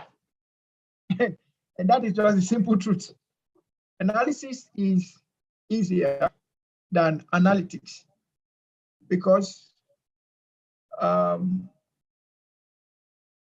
will I say analytics is the application of analysis in real life situations. So the most critical thing that makes analytics somewhat maybe a more compounding thing is understanding the information that analysis has provided to you and being able to use it. Okay, for instance, in Nigeria, we say we have 80% unemployment. That's a data, all right? Now, analytics now asks the question, how can we use this 80% to better the economy? If this is not what we want, how can we use this 80? So analytics put us to practical work. Okay, analysis helps us in planning, getting information that will be used in planning. Analytics puts us in planning. Analysis helps us with information we can use in forecasting, but analytics helps us to forecast. Okay. All right, so let's proceed. I trust we've understood that a little. So if you did not understand, let me recap again. Analysis is having to process previous information or data to an information which might not have any prominent use at that point. But for analytics, analytics is the use of processed information, processed data for the purpose of decision making. So decision making in product development, decision making in human resource planning, decision making in marketing, decision making in training, decision making in performance appraisal, decision making in promotions and all of that. So analytics leaves us with decisions to make, actions to take. Okay, but analysis provides us with trying to find out what the challenge could have been. Okay, so maybe we say, what is the mean, median, and mode of attrition in this organization? We can actually calculate that, but analytics now takes it off from there and try to find the impact of those mean, median, and mode of the attritions that be happening, mean, median, and mode of salary effect, mean, median, and mode of training effect, mean, median, and mode. So analysis provides us with data that we can use to make and to take into action when we come to analytics. Okay, all right. Whew. Too much grammar. Okay, so let's back to what brought us here. Human resource planning is generally considered as a process of people forecasting. I think it's that forecasting that brought us back to analytics. So this is right, but does not completely define what human resource planning encompasses. It also involves the process of evaluation, promotion, and layoff. Human resource planning involves the following functions: recruitment, it aims at attracting applicants that match a certain job criteria. Selection, the next level of filtration. This aims at shortlisting candidates who are the closest match in terms of qualifications, expertise, and potential for certain job. Hiring, this involves deciding upon the final candidate who gets the job. Training and development, these processes work on an onboard employee for upgradation of his skills and abilities. Now, the second thing there is employee remuneration and benefits. As simple as it is, it has to do with the processes involved in deciding upon salaries, wages, incentives, fringe benefits, and perquisites. This process is very important because money is the prime motivator in any job. Performing employees seek raises, better salaries, and bonuses. The third one is performance management. In organizations, both private and public, one of the most favorite words that we hear there is performance, performance, performance, performance, personal performance, corporate performance. And it is your personal performance that determines corporate performance. It is the general corporate performance that determines your promotion and take home. So there is a whole lot of interlinks, interrelationship among all these processes. So performance management helps the organization to train, motivate, and reward workers. It is also meant to ensure that the organizational goals are met with efficiency. The process can be conducted for not only the employees, but can also be conducted for a department, product, service, or customer process, all towards enhancing or adding value to them. Nowadays, there is an automated performance management system that gathers and provides all the information to help managers evaluate the performance of the employees and assess them accordingly on their training and development needs. The next one is employee relations, which has to do with labor law and relations, working environment, employee health and safety, employee conflict management, employer conflict management, quality of work life, workers' compensation, employee wellness, and assistance programs, counseling for occupational stress. All these are critical to employee retention, apart from the money or remuneration, which is only a hygiene factor. Employee retention is a nuisance in the organization, especially in industries that are hugely competitive in nature. So attrition is high. People leave. Human resource flow in and out in industries that are highly competitive is high.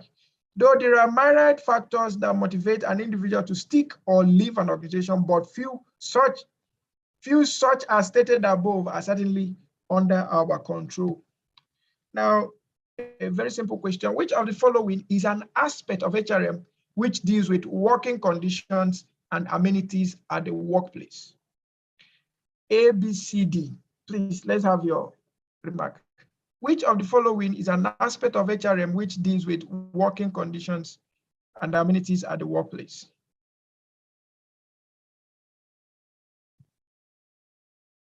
A, B, C, or D. So Doyin said B.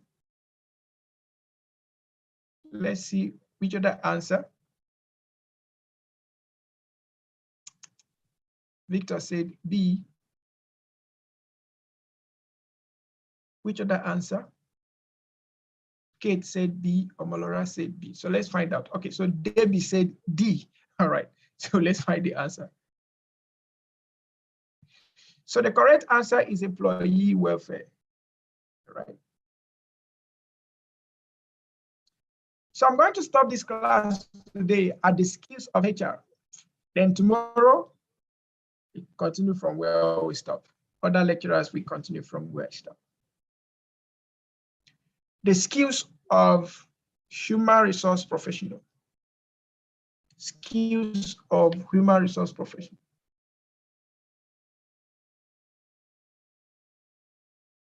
Skills of human resource professionals. Oh, this is 1 o'clock Nigerian time. Right? I have to find out.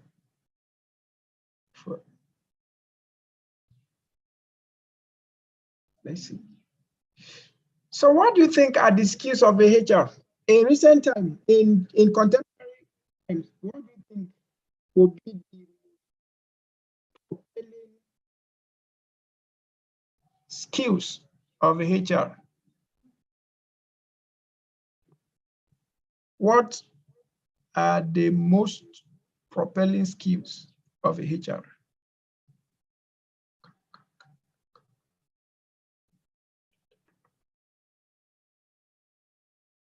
Skills of a HR. Okay, so Loretta said problem solving. Thank you, Loretta. Can we get what? Leadership. Thank you.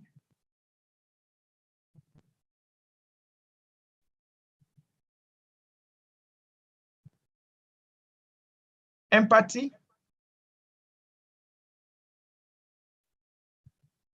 Good communication, negotiation, and leadership.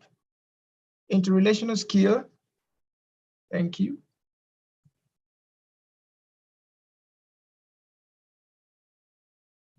Okay, so let's see what we have here. So we have the HR skills. We have the decision-making skills. We have the technical skills. And we have the leadership skills. So we just broke them down. So let's see what each of them has to say. For the HR skills, HR managers are required to know how people play a role in organizations and advantage against the competition, as well as policies, programs, and so on. Today's HR professional must be skilled at, so for HR skills, we require communication, negotiation, team development. Now, it's not just stopping here. Communication is actually broad, because by the time we start talking about communication, we talk about interrelationship or interpersonal skills.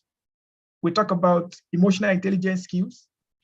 We talk about reporting, meeting skills, briefing skills, and so many others. And then when we talk about negotiation, it doesn't just stop at that also. You also need emotional intelligence skills. You also need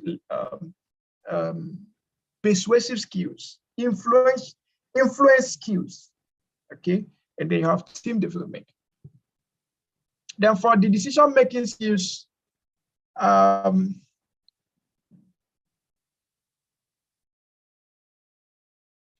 managers should take a variety of decisions that affect whether employees are qualified and motivated, and whether the organization is operating efficiently and complying with the law.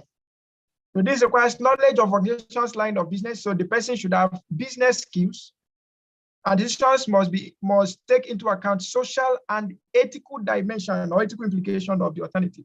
So the person have business skills, emotional intelligence skills, social intelligence skills, and also leadership skills. Importantly, the business skills covering generically marketing skills, organizational skills, economic skills, political skills, and all of that. All of them should come to play in decision making. Then we have the technical skills. The technical skills are the specialized skills. In HRM, professionals need knowledge of state-of-the-art practices, such as areas of staffing, development, reward, organizational design, and so on. Now, some of the technical skills we'll be talking about now are things like the HR analytics. And one thing with HR analytics is that it covers every aspect of HR. There is no aspect of HR that does not involve data. Okay, it covers every aspect of HR. Then we have also some software and applications we use. We have the Orange HRM. By the time we get to associate level, we'll be introducing some of these software, some of these applications. You also have Excel. As simple as Excel is, Excel is not really simple. Excel is a complex software, isn't it, anyway? But we have Excel. We have what do you call this one? We have Excel. We have Microsoft Access. Now we have other software like the Power BI. You have Tableau. You have Zoho Analytics, and several others. We can pay attention by building our technical skills in this area, adding more value to our competencies by building our skills in these areas. All right. Then we have the leadership skills. The leadership skills, ability to set vision, ability to set mission, ability to manage changes, ability to forecast, and all of that. All of this lies around leadership skills, setting direction for people to follow. Okay, very, very important. Now, imagine trends in HR as we begin to round up. Imagine HRM functions. These are the things you hear people say most often. You hear things like, I'm a HR business partner, I'm a strategic HR partner, I'm a generalist, I'm a HR advocate, employee advocate, and all of that. What does this mean?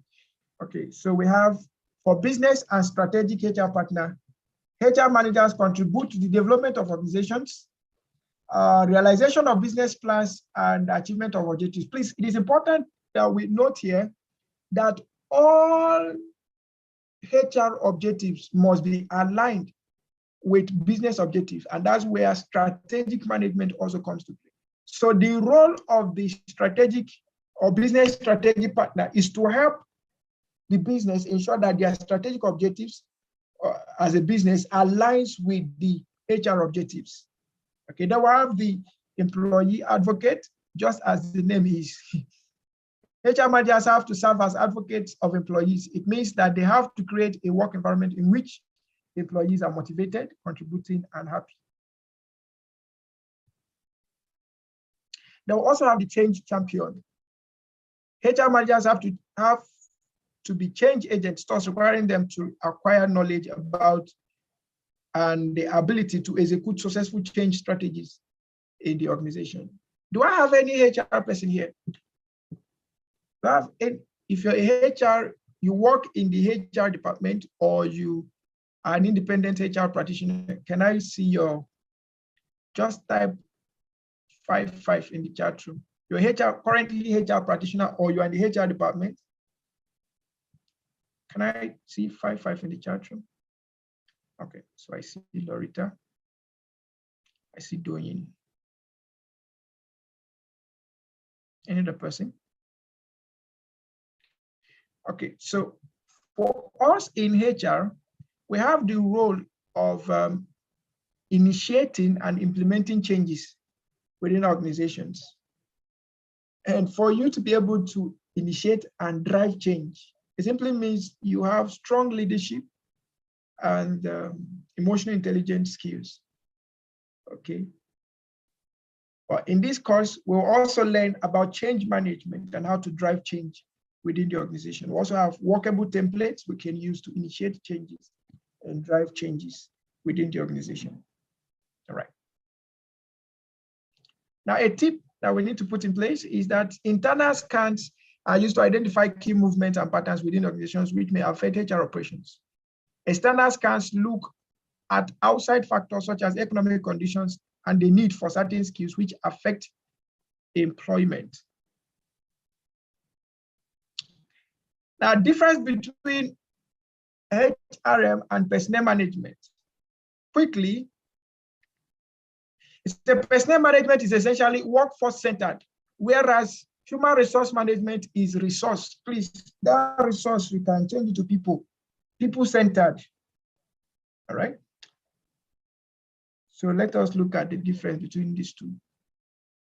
Traditionally, for personnel management, the term personnel management was used to refer to the set of activities concerning the workforce, which included staffing, payroll, contractual obligations, and other administrative tasks. In this respect, personnel management encompasses the range of activities that are to do with managing the workforce rather than the human resources. All right. Personnel management is more administrative in nature. The personnel manager's main job is to ensure that the needs of workforce as they pertain to their immediate concerns are taken care of with respect to what the job is saying. Further, personnel managers typically play the role of mediators between the management and the employees, and hence was always the feeling that personnel management was not in tune with the objective of the manager.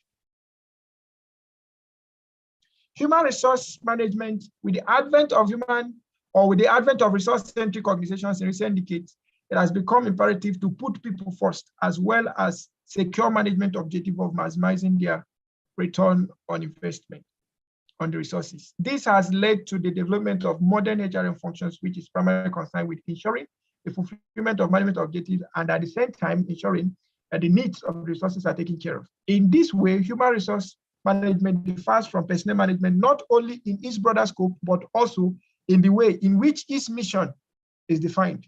So while personnel management is much more focusing on meeting the need of the workforce as well as to achieve corporate objectives, human resource is much more focusing on the people with the purpose of ensuring that there is fulfillment in objective expectation from both management and the employees or the people.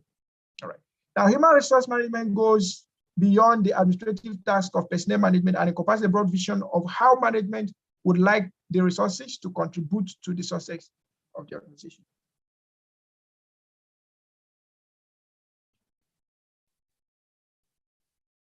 Okay, so I think I'm exceeding my boundaries.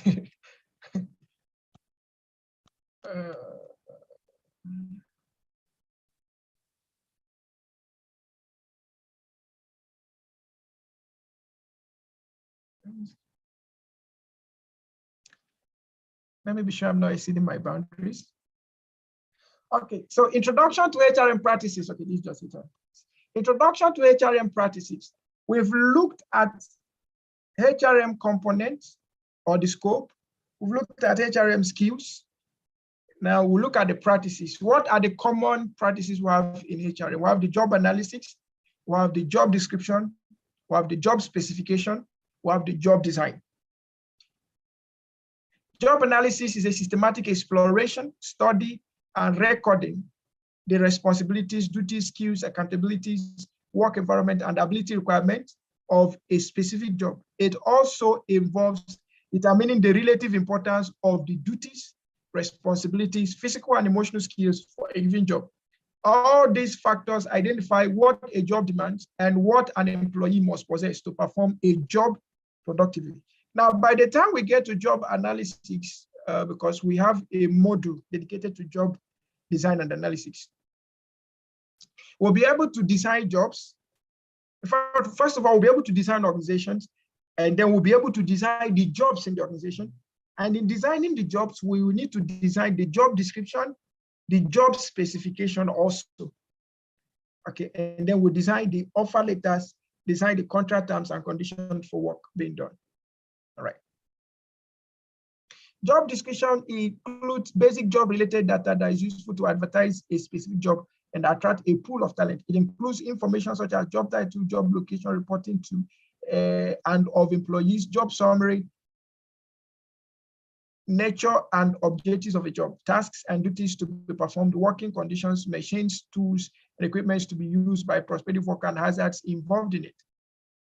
Job specification has to do with writing statements of educational qualifications, specific qualities, level of experience, physical, emotional, technical, and communication skills required to perform a job, responsibilities involved in a job, and other unusual sensory demands. It also includes general health, mental health, intelligence, aptitude, memory, judgment, leadership skills, emotional ability, adaptability, flexibility, values and ethics, manners, and creativity. This job specification in some places is called employee specification. In some other places is called person specification. Okay. In some places it's called person specification. Some other time they call it role specification. Okay. Now, job design follows job analysis, and it is the next step after job analysis. It aims at outlining and organizing tasks, duties, and responsibilities into a single unit of work for the achievement of a certain objective. It also outlines the methods and relationships that are essential for the success of a certain job. In simpler terms, it refers to the what, how much, how many, and the order of tasks for a job or jobs.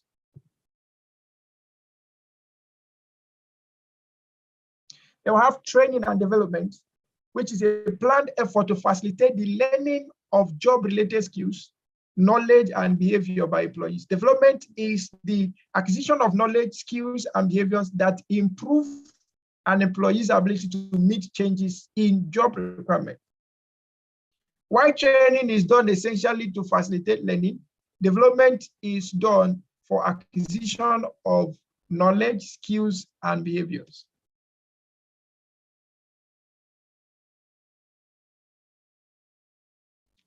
Now, the following considerations need to be taken into account when an HR professional tries to assess the training and development needs of employees of an organization.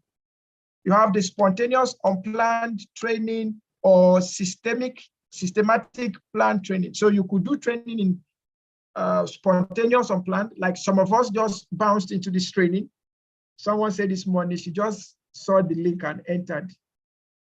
Perhaps that was just our first time. So there was no planning to it. So that's spontaneous on the plan. At the other time, some people have received the information about this training since January. Okay, and they've had all the time to plan for it. Then the other one is you could train few employees or train all employees dependent on the needs analysis. By the time we get to training as a course on this, we'll talk about needs analysis. You can decide to train a department, you can decide to train all departments, but there must be a need before we start training. Why training in most organizations is ineffective or does not produce solution is that we just take training as part of the job functions, but it's not so. Training is meant to address business needs, corporate needs. So before any training should take place, there must have been training needs analysis that will give us the learning gaps that need to be filled. And that will tell us whether the training needs to be for all or for a few selected individuals. Now, another thing is the training, will it be on focused current job skills or future job skills? I think for any training we are doing now, it should help us in managing both the present and the future.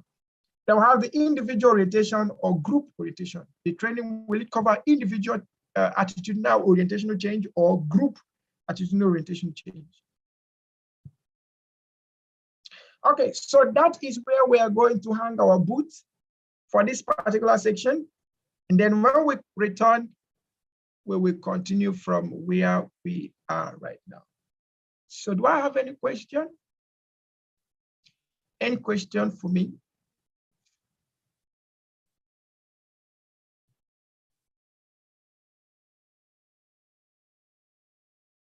Any question, any observation?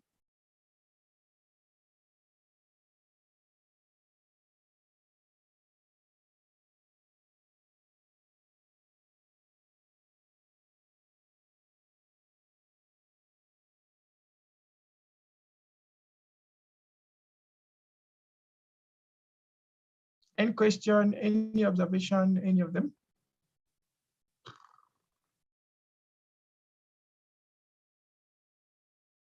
Okay, so the question is, when do we reconvene? Okay.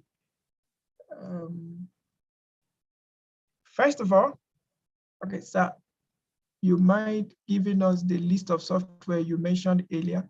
Yes, why not? You have MX Excel, which is the basic one. You have MX Access. When we get to level 2, we'll be dealing with some of these softwares.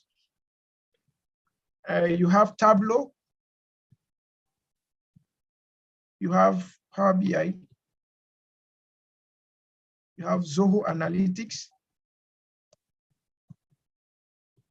All of them have virtually the same kind of interface. So if you get to know how to use one, okay, except for MX Access, but for Excel, Tableau, Power BI, and Zoho Analytics, they are just in the same. Then you also have HR Control Center. This is a desktop software, HR Control Center. But HR Control Center does not do analytics. Please note that it's more of administration only. And then you also have Orange HRM. Orange HRM. Of Orange HRM. HR Control Center and Orange HRM, they do more of the personnel side. But Excel, okay, including Access, Orange HRM, and HR Control Center, they do more of the admin side. So personnel management and welfare, okay? But for analytics, Excel, Power BI, Tableau, Zoho Analytics, they can help you achieve all of that. Okay, all right. Now, before we go on a break, someone say, can we have the soft copy of the material today, sir? Okay, so it's like Olushino or Isaac just came in. Okay, so there is also HIRS, yes. There are so many of them. Okay, you have HR information system. We also mentioned in the class performance management system for strictly performance management. Okay, so there are several of them there. It's just for you to find out which one will be okay for your organization. But what we've observed is that some of them that do analytics do not really do more of the administration. And then those that do the administration do not really do more of the analytics.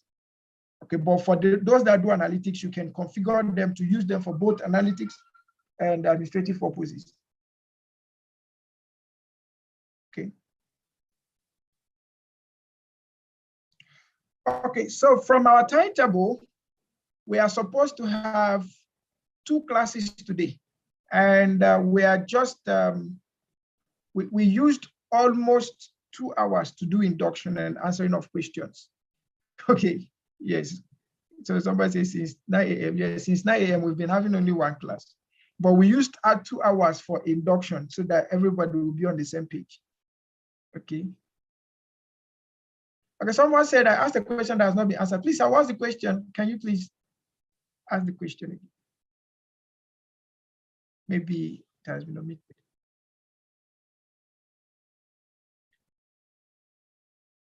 Now, before we share the attendance link, say, what can you say on HRM being the link between employer and employees? Okay, I think we've said that over and over again, that the HRM is serving as the intermediary between the employer and the employee, helping both to achieve their objectives. And that's even what we started with, that HRM encourages macro management of people rather than micromanagement. And the macro management of people has to do with creating beneficial relationship between the employers and the employees. So there is, or the HR, however, serve as a core linkage between the management and the employees, or between the employer and the employees. I trust that answers the question, sir.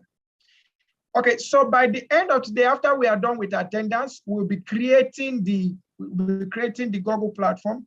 However, it's important for us to note that the Google platform will only be for those who are going for certification. So if you are not going for certification, you don't need to bother about the attendance. So we're going to be sharing the attendance in a moment, right? But before we share the attendance,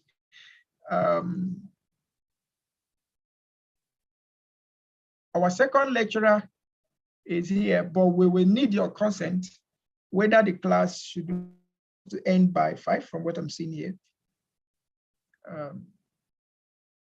But we need to get that general consent. Now, as a reminder, the timetable is just by the screen, and I trust everyone has a copy of this timetable. Someone's mic is open. Okay, that's the facilitator. All right, so that's our, oh, it's not one.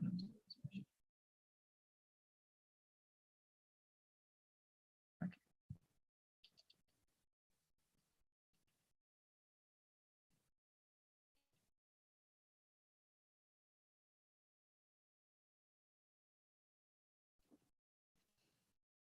Okay, so that's the information we have there. Today we are supposed to do with essentials and then talk about human resource operations.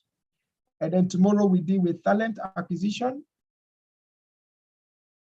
and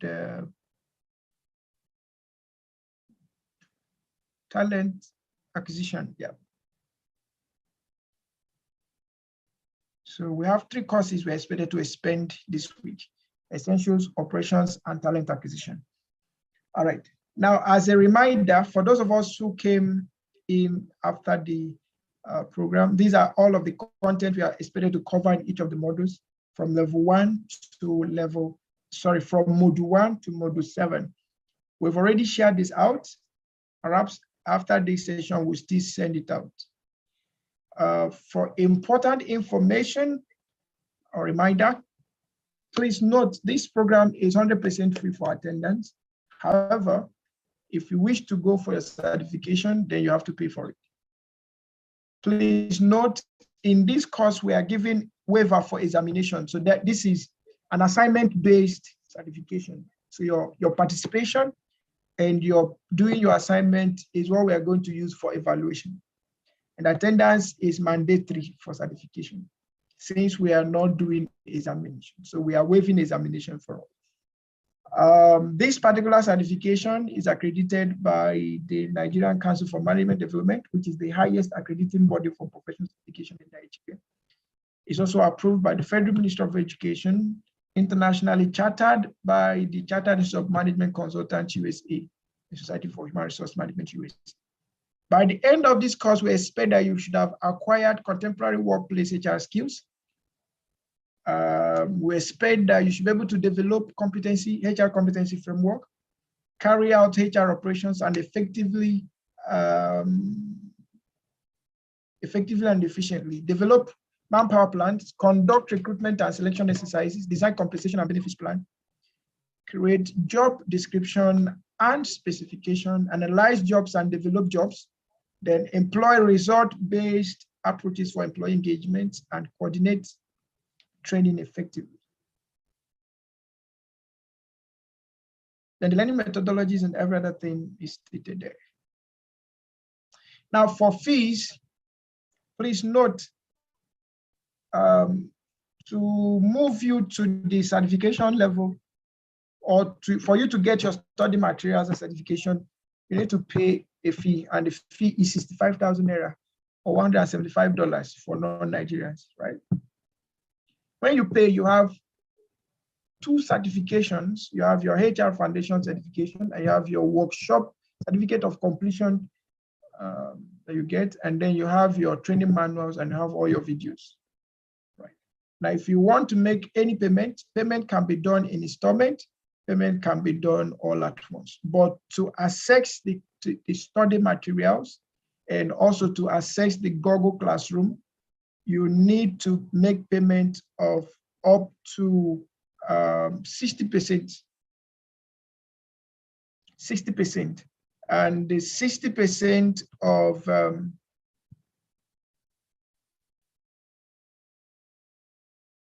65,000 is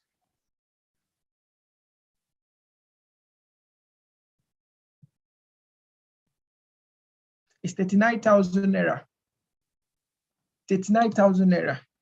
And then 60% of $175 is $105. $105. So if you're able to make a payment of 39,000 or say 40,000, you will join the WhatsApp, you will join the Google Classroom, you have access to all your materials and everything that you need. Okay. And then if you're not in Nigeria, if you make payment of up to $205, then you have access to everything. Now, I'm sharing all the information with attendants. So please, before we go on our long break, please ensure to take your attendance. Immediately.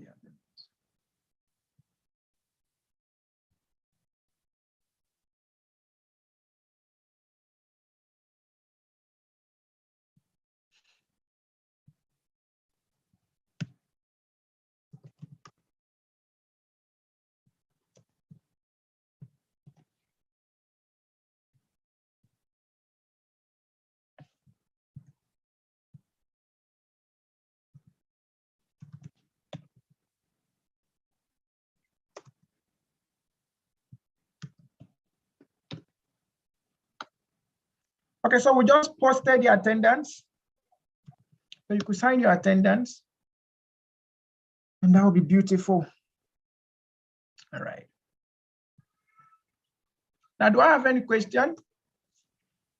Also, we will need you to give us a 5-star rating on Google. Yeah, this is your first class, so if you have, if you feel like this is what you need to do, give us a 5-star rating on Google at the link I'll be sharing with you. Meanwhile, if you have a question, please feel free to ask me.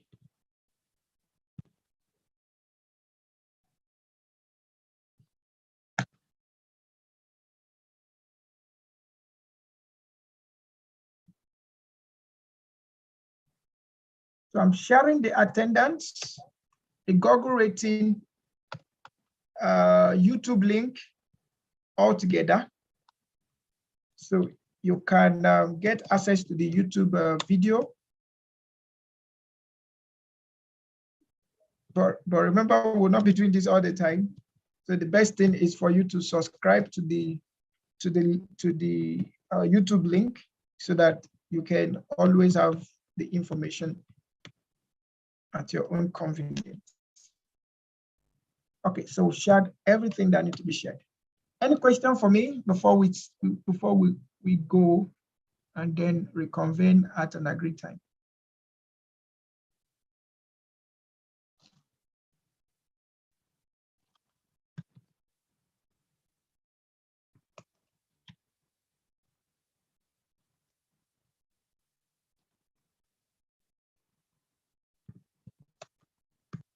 Okay, so someone is asking my name. My name is Banito. My name is Ebruche Banito. You can search me out on Facebook or LinkedIn or Instagram, anywhere you choose. You can search me up. Any question for me?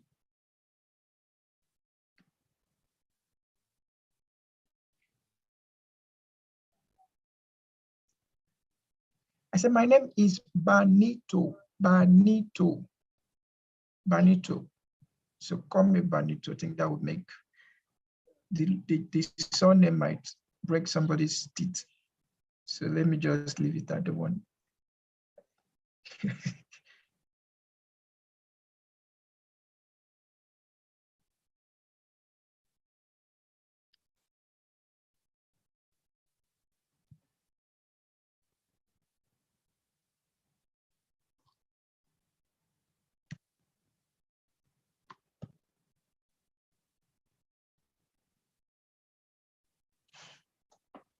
Any question for me?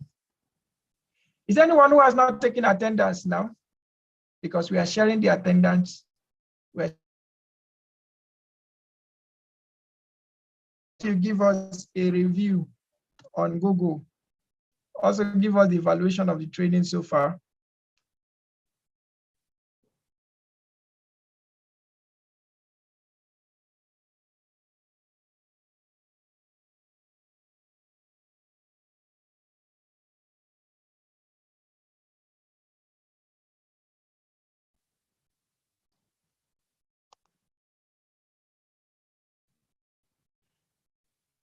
Okay, so we are going to reconvene by 4 p.m. West African time for the final class of today.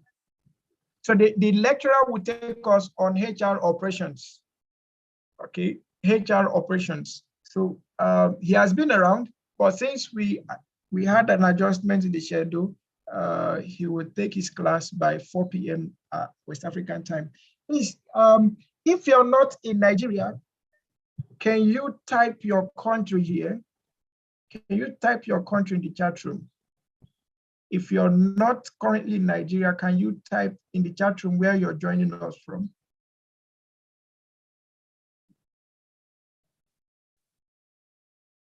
If you're not in Nigeria, can you type where you're joining us from?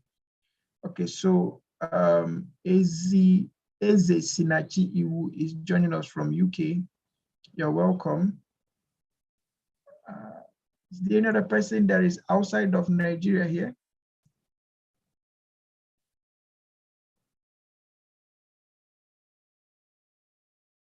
Okay. So Ndolo Njideka is joining us from Italy. Thank you for joining.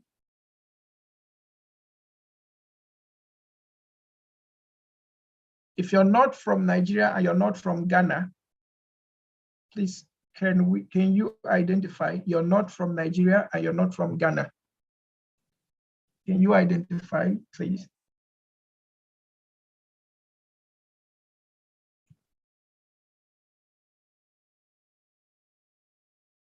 Okay, so let's assume that the other people have gone home because we had over 60 people when we started, but now we have 35. Okay. So once again, I will share the information, the Google review, the attendance, and the YouTube link. You can use any of them. Now, for those of us that are outside of Nigeria, please, we will recommend kindly use the times www.thetimezoneconverter.com. You can use that to find the difference in time between yours and ours. We're using West African time, so you could convert from West African time to your own time so that you know exactly what time it is that you can join us, right? By next week, we'll be having our class governors election or nomination. So if you are interested in serving as part of the your class executives for how many days? For 6 days, yes. IPM election is one of the sweetest and then one of the shortest when you enter power, so that it doesn't cause trouble. So we need ESCOs for three weeks. The ESCOs, that's the governor, the class governor, the class deputy governor, and the class secretary. All right. The essence of all of these, or the essence of the executive, is just to make sure that the right things are done. They will follow up on all the assignment and make sure that all groups do the assignment. They will follow up on all lecturers to make sure that they come to class on time and they don't come late. So what they are dealing with is student welfare. Let's do the administration of the course. Let them do the student welfare. Then maybe with time, we'll have those that will do industrial relations with time. Okay, do we have any question? Can we shut down now so that we can reconvene by 4 p.m. Nigerian time or West African time? If you're in Ghana, that's 3 p.m. If you're in Gambia, that's like 5 p.m. Yeah. Can we shut down now? Is there anyone who has not taken attendance? If you've not taken attendance, type 00 in the chat room. If you've not taken attendance, type 00 in the chat room. So everybody has taken attendance. So by the power vested on me, I declare this class closed. So we'll meet by 4 p.m. Nigerian time, 4 p.m. West African time. Okay. So kindly exit and go and take your rest, take your refreshment, refreshment, and then join us back. If you've not taken your attendance, I'm reposting it again. Please kindly take your attendance. Also give us your 5-star rating on Google. Okay. Also subscribe to our YouTube link so that you can have both the live and record